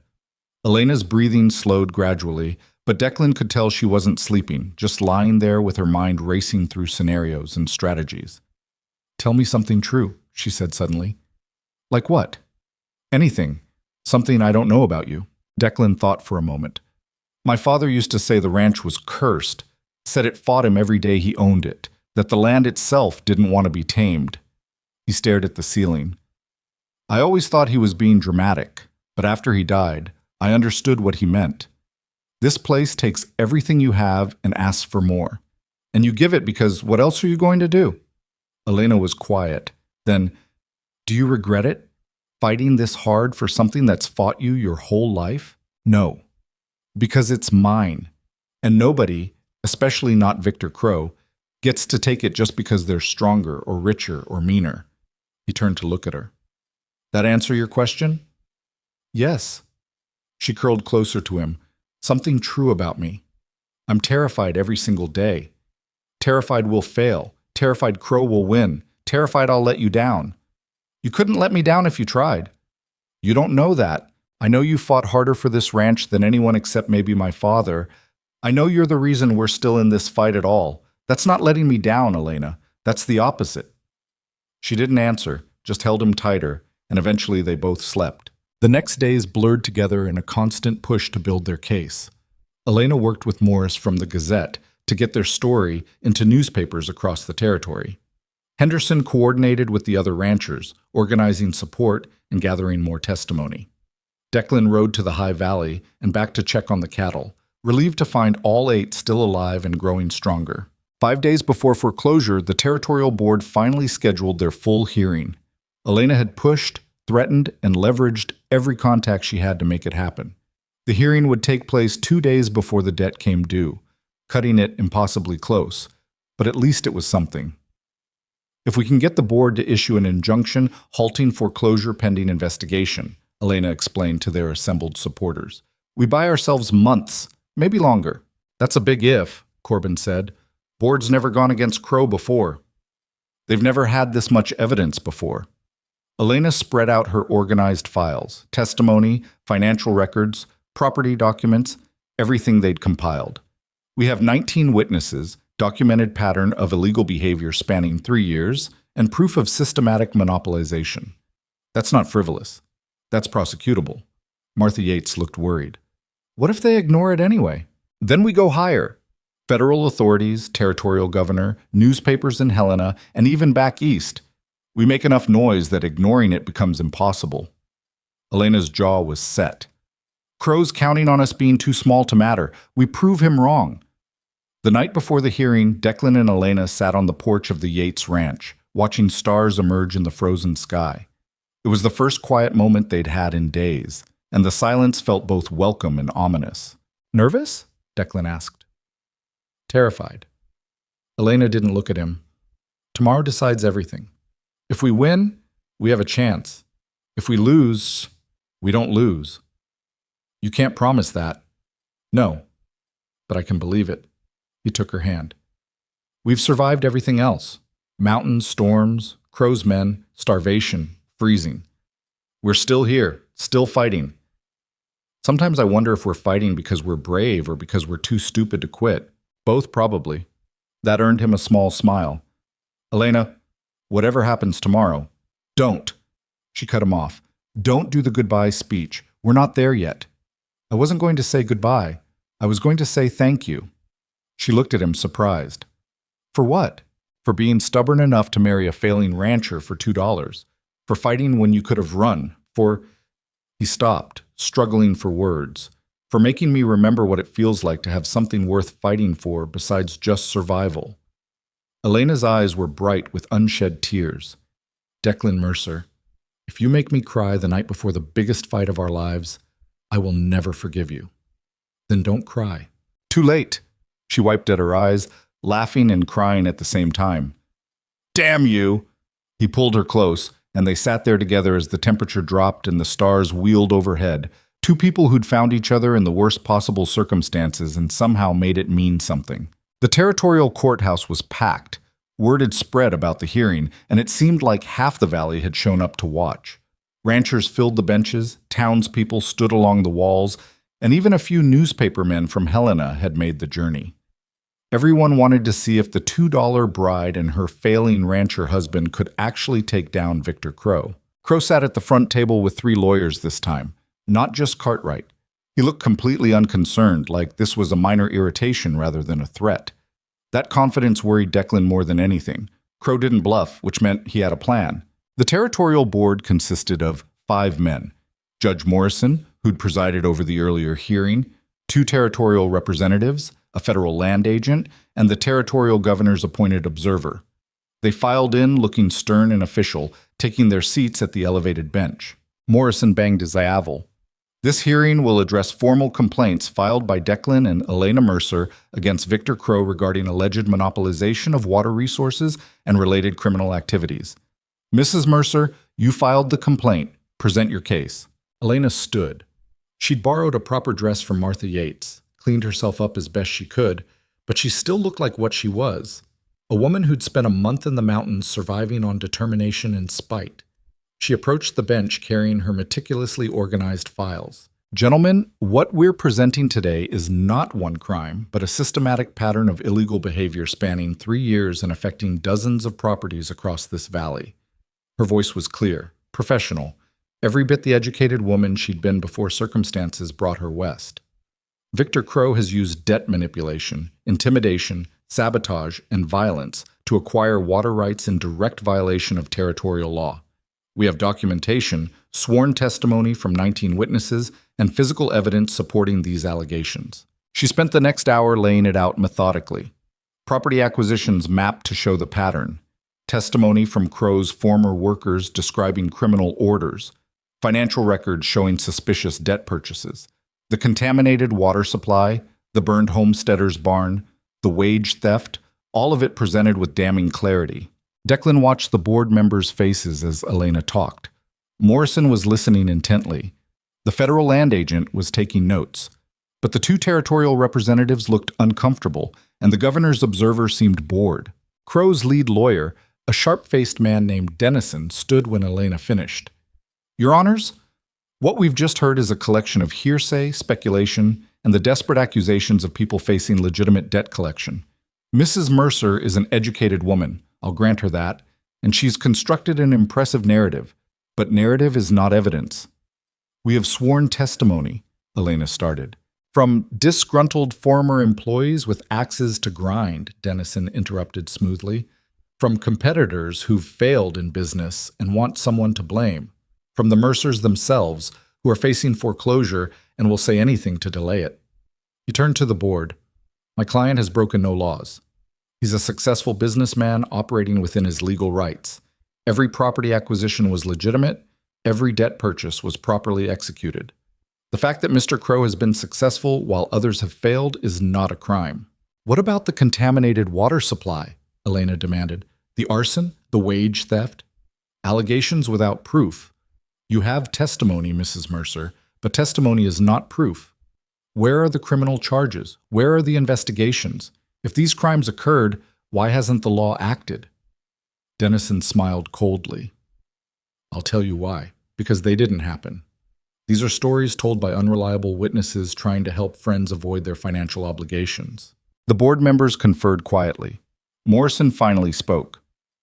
Mrs. Mercer, your presentation is compelling, but Mr. Dennison raises a valid point. Most of what you've presented is testimonial. Do you have physical evidence, official investigations, anything beyond witness statements? Elena's face paled slightly. Your Honor, the reason there are no official investigations is because the local marshal is... Careful, Mrs. Mercer. Morrison's voice was warning. That's a serious accusation. It's a true one. Marshal Pike has been seen drinking with Crow, has refused to investigate complaints against him, and has actively discouraged witnesses from coming forward. Elena's voice was steady, despite the danger of what she was saying. That's why we're bringing this to you. Because the local system has been compromised. One of the territorial representatives, a heavy-set man named Caldwell, leaned forward. "Are you accusing Marshal Pike of corruption? I'm stating facts. Whether those facts constitute corruption is for you to determine." "This is outrageous," Dennison said. "Now she's attacking law enforcement to explain away the lack of evidence? Your Honors, this is exactly the kind of desperate deflection—" "Mr. Dennison," Morrison's voice cut across the argument.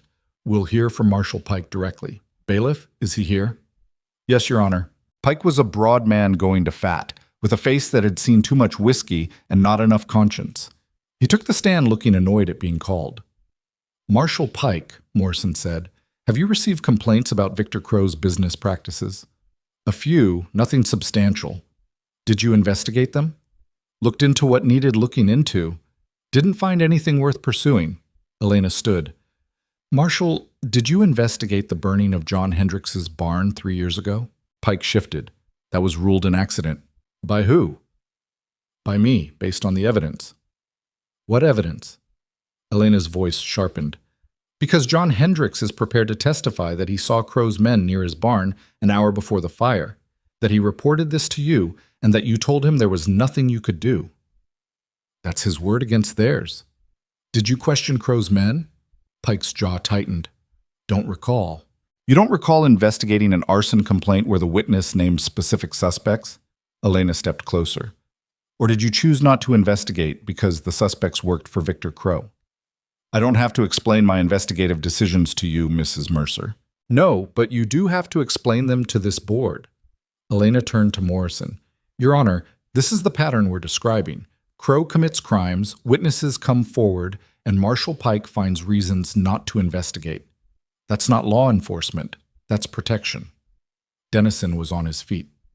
"Your Honor, Mrs. Mercer is testifying instead of questioning. This is improper." "She's right, though," Morrison said quietly. "Marshal Pike, you're dismissed, but you'll make yourself available for further questioning if this board deems it necessary." Pike left looking angry. The board conferred again, longer this time. Declan could see Elena's hands shaking slightly as she waited. Everything they'd fought for, everything they'd survived, came down to what these 5 men decided. Finally, Morrison spoke. "This board finds sufficient evidence of irregular practices to warrant further investigation. However," he raised his voice over the murmurs that spread through the room. "However, investigation is not the same as proof.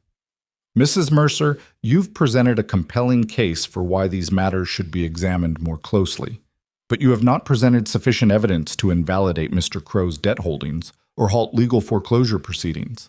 Declan felt Elena sag beside him. They'd lost. "That said," Morrison continued, "this board is issuing an order for the territorial marshal to conduct a full investigation into the allegations presented here with federal oversight. We're also issuing a temporary injunction delaying any foreclosures on properties involved in this complaint for 60 days, pending investigation results." The room erupted. 60 days. They'd bought 60 days. Dennison was shouting objections. Crow's face had gone white with fury. The ranchers who'd come to support Declan and Elena were cheering.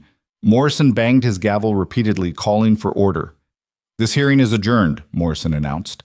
"The injunction is effective immediately. Mr. Crow, your foreclosure proceedings are stayed until March 1st. Crow stood slowly, his controlled mask completely gone. He stared at Elena with pure hatred, then turned and walked out. His lawyers scrambled to follow. Elena turned to Declan, and her face was a mix of shock and disbelief. "We won. We got more time. That's not the same as winning. It's close enough." She was laughing now, that slightly hysterical laugh of someone who'd been braced for disaster and got a reprieve instead. 60 days, Declan. That's enough time to sell the cattle, pay the debt, get clear of him entirely." Henderson pushed through the crowd to congratulate them. So did the Yates family, Corbin, and dozens of others. Everyone wanted to shake their hands, tell them they'd done the impossible, celebrate the victory. But Declan kept his eyes on the door where Crow had exited. The man's expression had been promise and threat combined. This wasn't over. They'd won a battle, but the war was just beginning. That night, they celebrated at the Yates Ranch. Martha cooked a feast with supplies the other ranchers had contributed. There was music and drinking and genuine joy. The first real happiness Declan had felt in months. Elena was radiant, flushed with victory and wine, dancing with Henderson and Thomas Yates and anyone else who asked. Declan watched her from across the room, marveling at how she'd transformed from the exhausted woman in the territorial office to this fierce, brilliant force who'd just taken down the most powerful man in Montana. She caught him watching and made her way over, slightly unsteady. "You're not dancing." "I don't dance. Everyone dances." She grabbed his hand. "Come on." "Elena, that's an order from your wife." They danced badly, both of them out of practice and clumsy. But it didn't matter. Nothing mattered except that they were alive, they were together, and they'd bought themselves a future. "Thank you," Elena said, her head resting against his chest. "For what?" "For $2. For believing in me. For not giving up when anyone sane would have." She looked up at him. "For making me believe we could actually win." "We haven't won yet. Close enough." They stayed like that, swaying more than dancing, while around them the celebration continued. For the first time since this whole desperate fight began, Declan let himself feel something like hope. But later that night, lying in bed with Elena asleep beside him, he couldn't shake the memory of Crow's face. The cold fury, the absolute certainty that this wasn't over. 60 days. They had 60 days to sell cattle, pay debt, and get clear of Victor Crow's reach. It would have to be enough. The next morning brought reality crashing back. They returned to Declan's ranch to find it vandalized, windows broken, fences torn down, obscene words painted across the house. Crow's response to losing in court. Elena stared at the damage, her celebration from the night before completely evaporated. "He's not going to stop."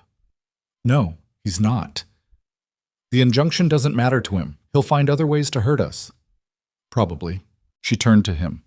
"We need to get those cattle sold as fast as possible. Get the money, pay the debt, be done with him. Cattle won't be ready for market until March at earliest. That's cutting it too close. Then we find another buyer, someone who'll take them as they are, even if it means less money." Declan thought about the 8 cattle in the High Valley, thought about how hard they'd fought to keep them alive. Selling them below value felt like defeat. But Elena was right. Getting clear of Crow was worth more than top dollar. "I'll talk to some buyers," he said. "See what's possible." They spent the day cleaning up the vandalism, repairing what they could, documenting what they couldn't for the investigation Morrison had ordered. The territorial marshal, a different man than Pike, sent from Helena specifically for this, came by to take statements and photographs. "This is clear intimidation," the marshal said. "But proving Crow ordered it is different than proving it happened." "We know he ordered it," Elena said. "Knowing and proving are different things, ma'am. I'll do my job, investigate thoroughly, but you should prepare for the possibility that these particular crimes go unpunished." After he left, Elena sat on the porch steps, looking exhausted. "We beat him in court, and he just does this anyway. What's the point?" "The point is we're still here and still fighting. That's what matters." "Does it? Sometimes I wonder if we're just prolonging the inevitable." Declan sat beside her. "You don't believe that." "Don't I?" She gestured at the vandalized house. "Look at this, Declan. We won our injunction and he destroyed our home. We have 60 days and 8 cattle that might bring in enough money to pay the debt if we're lucky. And even if we do pay it, what then? He'll just find another way to come after us. Another scheme, another attack, another—" "Elena." He took her hands, made her look at him. "Remember what you said in the High Valley? When we'd lost half the herd and were freezing to death and everything looked impossible? I said a lot of things. You said we'd survived this long. We could survive longer. You said spite was better than surrender." He squeezed her hands. "Where's that woman now?" "Because I need her." Elena's eyes filled with tears. "I'm tired, Declan. I'm so tired of fighting." "I know, so am I." He pulled her close. "But we've got 60 days. Let's use them." She nodded against his chest, and he felt her pull herself together, piece by piece, until the fierce determination returned. It was like watching someone build armor from nothing but will. 60 days, she said. "We make them count." They did. Over the next 2 weeks, they worked harder than Declan thought possible. He rode to the High Valley and back repeatedly, checking the cattle, starting the slow process of getting them ready for early sale. Elena coordinated with buyers, negotiated terms, pushed for the best possible price while knowing they'd have to accept less than the animals were worth. Henderson and the other ranchers helped where they could. The territorial investigation ground forward slowly, interviewing witnesses, collecting evidence, building a case that might someday result in charges against Crow. But Crow didn't wait for someday. His attacks continued, subtle now, harder to prove but just as damaging. Supplies they'd ordered never arrived. Credit they'd been promised was mysteriously revoked. Buyers who'd expressed interest suddenly changed their minds. "He's blacklisting us," Elena said, staring at another rejection letter. "Making it impossible to do business in this valley. Then we do business outside the valley. Helena, Butte, anywhere his reach doesn't extend." "His reach extends everywhere." "Not everywhere. Not yet." Declan took the letter from her. "We find the gaps in his control, and we exploit them." They did, barely. A buyer in Helena agreed to take 6 of the cattle sight unseen at a reduced price. It was highway robbery, but it was cash, and cash was what they needed. That left 2 cattle, Hope, and one of the stronger calves, which Declan couldn't bring himself to sell. Those 2 would be the foundation for rebuilding, if they survived long enough to rebuild. 40 days after the injunction, they had $220 in cash. It was more money than Declan had seen in years, but it was still $80 short of what they owed. "We need more," Elena said, counting the money for the 5th time like it might multiply through repetition. "I know." "Where do we get it? We've sold everything that isn't nailed down. We have nothing left." Declan looked around their damaged house, at the land that had cost his father everything and was costing him the same. "We have the land itself. We can't sell the land. That's what we're trying to save." "Not sell. Mortgage. Borrow against it." He met her eyes. "There's a bank in Helena that's not connected to Crow. If we can get a small loan, just enough to cover the gap, and then we're in debt again, back where we started." "No, because this time the debt would be with someone who's not trying to destroy us. We'd have time to rebuild, sell cattle properly, pay it back on reasonable terms." He took her hands. "It's not perfect, Elena, but it's survival." She was quiet for a long time, then she nodded. "All right, we try." The trip to Helena took 3 days. The bank was suspicious, a failing rancher and his wife asking for money to pay off another debt. But Elena's presentation was flawless. She showed them the injunction, the investigation findings so far, proof that Crow had been manipulating their situation. She made their case with the same fierce intelligence that had won them 60 days, and eventually the bank agreed. $85 to be repaid over 2 years at reasonable interest. They walked out of the bank with barely enough money to solve their immediate problem, and Declan felt something he hadn't felt in months: actual, genuine hope. "We did it," Elena said, staring at the loan papers. "We actually did it." "Not yet. We still have to pay Crow and survive whatever he does next." Small details. She was smiling, really smiling, and it transformed her face. "We survived mountains and storms and starvation and his hired thugs. We can survive this." They rode back to the valley with $305, enough to pay the debt with $5 left over. It felt like wealth. It felt like victory. But when they reached the ranch, Henderson was waiting with news that shattered everything. "Crow's filed a new motion," he said. "Claims the debt has penalties and fees that weren't included in the original amount. Says you actually owe $450, not $300. Declan felt the world tilt. "That's not... He can't... He has documentation. Late fees, property maintenance penalties, interest calculations." Henderson looked grim. "It's all legal according to the original loan contract. Your father signed it, and the terms are clear." Elena grabbed the papers, reading frantically. Her face went white. "This is fraud. These fees were never mentioned, never calculated, never..." "Doesn't matter if they're in the contract." "And they are." Henderson pointed to a clause buried in legal language. "Right there. Borrower responsible for all fees and assessments as determined by lender. Crow just determined new fees." "Can he do that?" Declan asked. "Already did. Filed it this morning. Motion's being heard tomorrow." They'd fought so hard, survived so much, scraped together everything they had, and it still wasn't enough. Elena sat down slowly, the papers falling from her hands. "We can't win. No matter what we do, he changes the rules." Declan wanted to argue. wanted to find another solution, another angle, another desperate plan. But looking at those papers, at the legal language that turned $300 into $450, he couldn't see a way out. They'd lost. For a long time, neither of them spoke. Elena sat with the papers in her lap, staring at nothing. Declan stood by the window, watching the valley darken as the sun set behind the mountains. They'd fought so hard for this, survived freezing mountains, starvation, violence, every obstacle Crow could throw at them, and he'd beaten them with a contract clause. "There has to be a way," Elena said finally. Her voice was hollow, defeated in a way he'd never heard before. "Some legal challenge, There isn't." Henderson's voice was gentle but firm. "I already talked to 2 lawyers. The contract's solid. Your father signed it, the language is clear, and Crow's within his rights to assess these fees." "Rights," Elena repeated bitterly. "He burns our barn, vandalizes our home, terrorizes half the valley, but he has rights." "That's how the law works sometimes. It protects the people who know how to use it." Henderson stood. "I'm sorry. I know that doesn't help, but I am." After he left, Declan and Elena sat in silence as full dark came. The house was cold. They hadn't bothered building a fire. What was the point? By tomorrow they'd lose it anyway.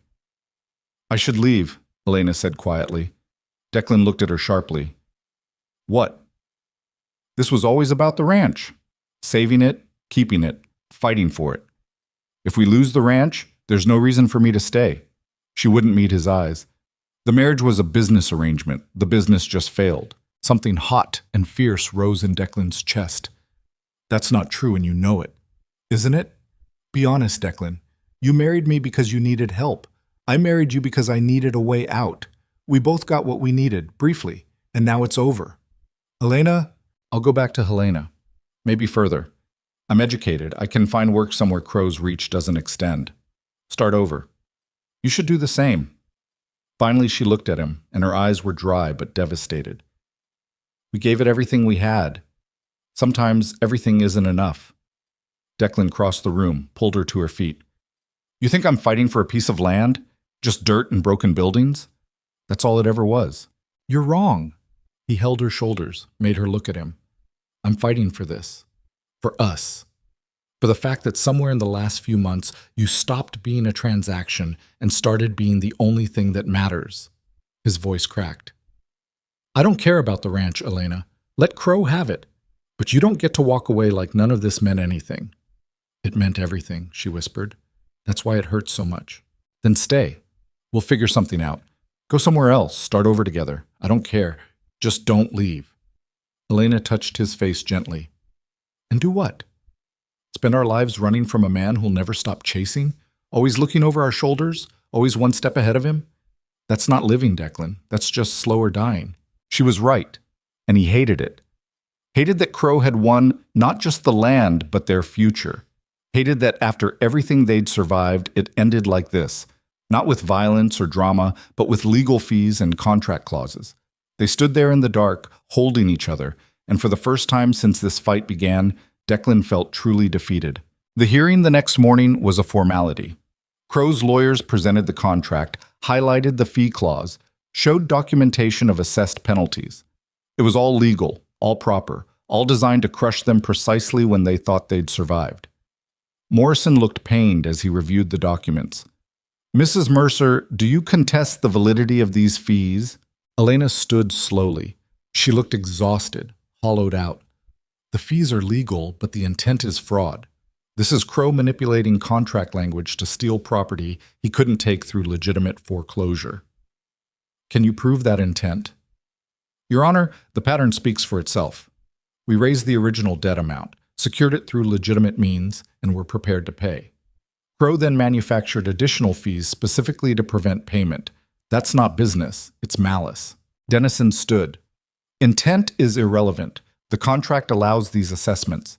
Mr. Mercer's father signed it understanding those terms. Whether my client chooses to exercise them is his prerogative."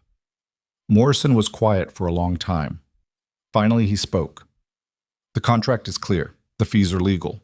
Unless you can pay $450 by end of business today, foreclosure proceeds." Elena sat down. It was over. They walked out of the courthouse into weak morning sun. The crowd that had celebrated with them weeks ago was there, but silent now. What was there to say? They'd fought and lost. Declan started toward their horses, but Elena caught his arm. "Wait!" He turned. She was staring across the street at the land office where Crow stood talking with his lawyers, probably celebrating his victory. "I want to talk to him," Elena said. "Elena, there's no point." "I know, but I want him to hear it from me. That he won." Her voice was strange, distant. "He deserves that much." They crossed the street. Crow saw them coming and smiled, that cold, controlled smile that had haunted them for months. "Mrs. Mercer, Mr. Mercer, congratulations on your impressive efforts. Ultimately futile, but impressive nonetheless." He nodded to his lawyers. "Give us a moment." The lawyers left. Crow looked at Declan and Elena with something almost like satisfaction. "You fought well. Better than most. I almost respected it." "Almost," Elena said flatly. "Almost." Crow's smile widened. "But respect doesn't change outcomes. By tonight, I'll own your land, control the water from source to basin, and you'll both be exactly what you were when this started. Nothing." "Why?" Declan asked. "You've already got more than you need. Why do this?" "Because I can. Because people need to understand how things work in this valley. I decide who succeeds and who fails. I decide who stays and who goes." Crow stepped closer. "You challenged that, made people think they could stand against me. I couldn't let that stand." Elena laughed, and it was a bitter, broken sound. "So this was never about the land. The land's valuable, certainly, but breaking you, that was worth more than the water rights." Crow checked his pocket watch. "You have until 5 o'clock to vacate. I'm sending men to take possession at 5:15. I suggest you not be there." He walked away, leaving them standing on the frozen street. "I want to hit him," Elena said conversationally. "Just once. Hard enough to break that perfect nose." "Wouldn't change anything." "No, but it would feel good." She turned to him. "What now?" Declan looked around the town, the place where he'd spent $2 silver on a desperate gamble, where he'd married a stranger, where everything had started and now everything was ending.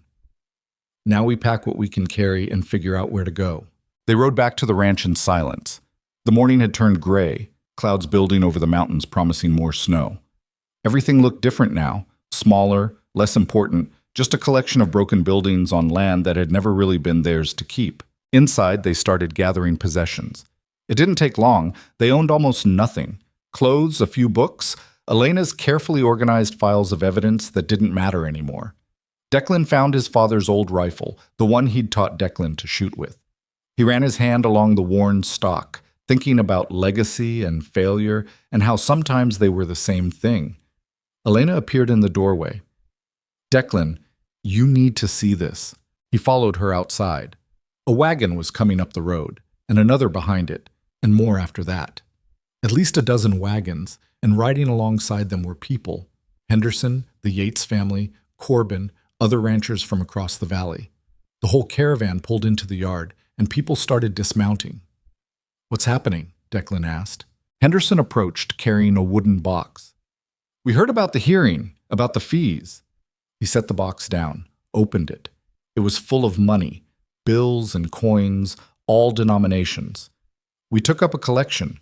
Everyone in the valley who's not in Crow's pocket contributed." "We can't," Elena started. "You can, and you will."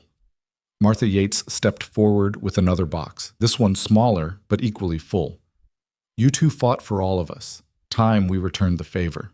More boxes appeared, money from people they knew and people they'd never met, ranchers, shopkeepers, farmers, even some of Crow's former workers. It piled up on the porch, 10s and 20s, and even a few 50s. Corbin counted it methodically, his weathered hands moving through the bills. When he finished, he looked up with something like wonder. $467. Elena covered her mouth with both hands. Declan felt something crack in his chest. Not breaking, but opening. All these people who'd watched them fight, who'd seen them refuse to quit even when quitting was the smart choice, they'd decided it mattered, that the fight itself was worth saving. "Why?" Declan managed. Because Crow's had his boot on this valley's neck for too long, Henderson said. Because you two were crazy enough to actually stand up to him. Because if you can beat him, maybe the rest of us can too. He gripped Declan's shoulder. Pay your debt. Keep your land. Keep fighting. They did. By 3 o'clock that afternoon, Declan and Elena walked into the land office where Crow was waiting to finalize foreclosure. They set $450 on the desk. Exact amount, properly counted, legally obtained. Crow stared at the money like it was a snake. Where did you get this? Does it matter? Elena's voice was steady. It's legal payment of debt owed. Take it. I could claim it's too late, that the deadline was end of business and business ends at 5. It's 3 o'clock, Declan said, and we have witnesses. He gestured to the door where Henderson and a dozen others had followed them in. Count it. File the satisfaction of debt. Do your job. For a long moment, Crow just stared at them. Then something shifted in his expression, not defeat exactly, but acknowledgement. They'd beaten him at his own game, using his own rules. This doesn't end here, he said quietly. Yes, it does. Elena leaned forward. Because the territorial investigation isn't going away. The federal oversight isn't going away. And every single person in this valley now knows exactly who you are and what you've done. You can't disappear us all. I can make your lives very difficult. You already have. We survived it. She smiled, and it was fierce and genuine. We'll survive whatever comes next, too. The clerk processed the payment with trembling hands. He stamped the documents, filed the satisfaction, and handed Declan a receipt showing 0 balance owed. The ranch was clear, free, theirs. They walked out into weak afternoon sunshine. The crowd that had followed them gave a ragged cheer. People clapped them on the back, shook their hands, told them they'd done the impossible. What happens now? Elena asked as they rode home. Now we rebuild. Fix the barn, repair the house, bring the cattle down from the high valley. Declan looked at her. Build a life. Just like that? Just like that? She was quiet for a moment. It won't be easy. Crow will keep trying to hurt us. Probably, but he won't succeed. Not anymore. Declan took her hand. We're stronger than he is, Elena. Not richer, not more powerful, but stronger. Today proved it. That night, they stood on their porch watching the valley settle into evening. The ranch was still broken, still in need of massive work. They were still poor, still facing uncertain futures, but they were free, and they were together, and somehow that felt like enough. I never thanked you, Elena said suddenly. For what? For $2. For taking a chance on someone nobody wanted. For fighting beside me instead of giving up. She turned to face him. For making me believe I was worth fighting for. You are worth fighting for. That was never in question. It was for me. She touched his face gently. But not anymore. They married again in spring, a real wedding this time. Not a desperate transaction in a territorial office, but a choice freely made. The whole valley came. All the ranchers who'd contributed money, townspeople who'd supported them, even a few of Crow's former workers who'd found the courage to walk away. Morris from the Gazette printed the story with a headline that made Elena laugh. $2 bride defeats cattle baron. It wasn't quite accurate, but it was close enough. The story spread across Montana and beyond, picked up by bigger papers, turned into the kind of legend the territory loved. Underdogs beating impossible odds through courage and stubbornness. The territorial investigation eventually resulted in charges against Crow for labor violations and fraud. Not everything they'd accused him of, but enough to damage his empire. Several properties he'd taken through questionable means were returned to their original owners. The territorial board implemented new regulations on water rights that prevented the kind of monopolization he'd attempted. Crow himself left the valley 6 months later, moving his operations to Wyoming. Some said he'd been forced out. Others said he had just found easier targets elsewhere. Either way, he was gone, and the valley breathed easier without him. Declan and Elena rebuilt the ranch slowly, carefully, doing it right this time. They expanded the herd, fixed the barn, turned the struggling operation into something sustainable. It was hard work, sometimes brutally so, but it was theirs, and that made all the difference. 5 years after that desperate $2 wedding, they had a son. They named him Samuel, after Corbin, who died the previous winter at 76, stubborn and sharp-minded to the end. 2 years later came a daughter, Martha, named for the woman who'd fed them and sheltered them when they had nothing. The children grew up hearing the story of how their parents met, how Declan had spent his last $2 on a mail-order bride nobody wanted, how they'd survived a winter in the mountains with dying cattle, how they'd fought the most powerful man in Montana and somehow won. The kids loved the story, demanded it repeatedly, turned it into family mythology. "Tell us about the $2 miracle," they'd beg, and Elena would smile at Declan across the dinner table. "Your father made a very stupid investment," she'd begin. "Best investment I ever made," he'd correct. And she'd tell them about desperation and survival, about choosing to fight when surrender seems smarter, about finding partnership in impossible circumstances. She'd tell them about the importance of community, about how individual strength mattered less than collective resistance, about how the people who helped them when they had nothing were the real heroes of the story. The ranch grew into one of the strongest operations in the valley. Other ranchers came to them for advice, for help, for the kind of support Declan and Elena had received when they needed it most. They paid that forward gladly, remembering what it felt like to be desperate and alone. On their 10th anniversary, Declan surprised Elena with a gift, $2 mounted in a frame. The same two he'd spent in that territorial office a decade earlier, tracked down through careful investigation and more money than he wanted to admit spending. "What's this for?" Elena asked, staring at the framed coins. "A reminder of where we started, what we survived, what we built from nothing." He wrapped his arms around her from behind. "Those $2 bought me a partner, a future, and the best decision I ever made. Seemed worth commemorating." Elena turned in his arms, tears streaming down her face. "You're such a fool, Declan Mercer. Your fool." "My fool," she agreed and kissed him. The coins hung in their front room for years, becoming another part of the family mythology. Samuel asked about them constantly. How much were they worth? Why frame money instead of spending it? What was so special about two ordinary silver dollars? "They're not ordinary," Elena would explain. "They're the foundation of everything we have. Your father, this ranch, our family, all of it started with those two coins and a desperate gamble that somehow paid off." "So they're lucky?" Samuel asked. "No. They're proof that courage and stubbornness can beat bad odds if you refuse to quit." Elena looked at her son seriously. "Remember that, when things get hard. You don't need luck. You just need to keep fighting." Samuel carried that lesson his whole life, passed it to his own children, who passed it to theirs. The ranch stayed in the family for generations, each one adding to it, improving it, honoring the legacy of two desperate people who'd refused to accept defeat. But the real legacy wasn't the land or the money or even the legend. It was simpler than that and more profound. The understanding that worth isn't determined by what others think of you, that strength comes from choosing to fight even when losing seems certain, and that the best investments aren't made with money, but with trust and partnership and stubborn refusal to abandon each other when times get hard. Declan and Elena grew old together on that ranch, weathered by work and time, but still sharp-eyed and fierce when they needed to be. They watched their children grow, their grandchildren arrive, the valley transform around them. They saw Montana change from wild frontier to settled territory to eventual statehood, saw the rough edges smooth but never completely disappear. And sometimes, late at night when the house was quiet and the valley was dark, they'd sit on their porch and remember that desperate winter.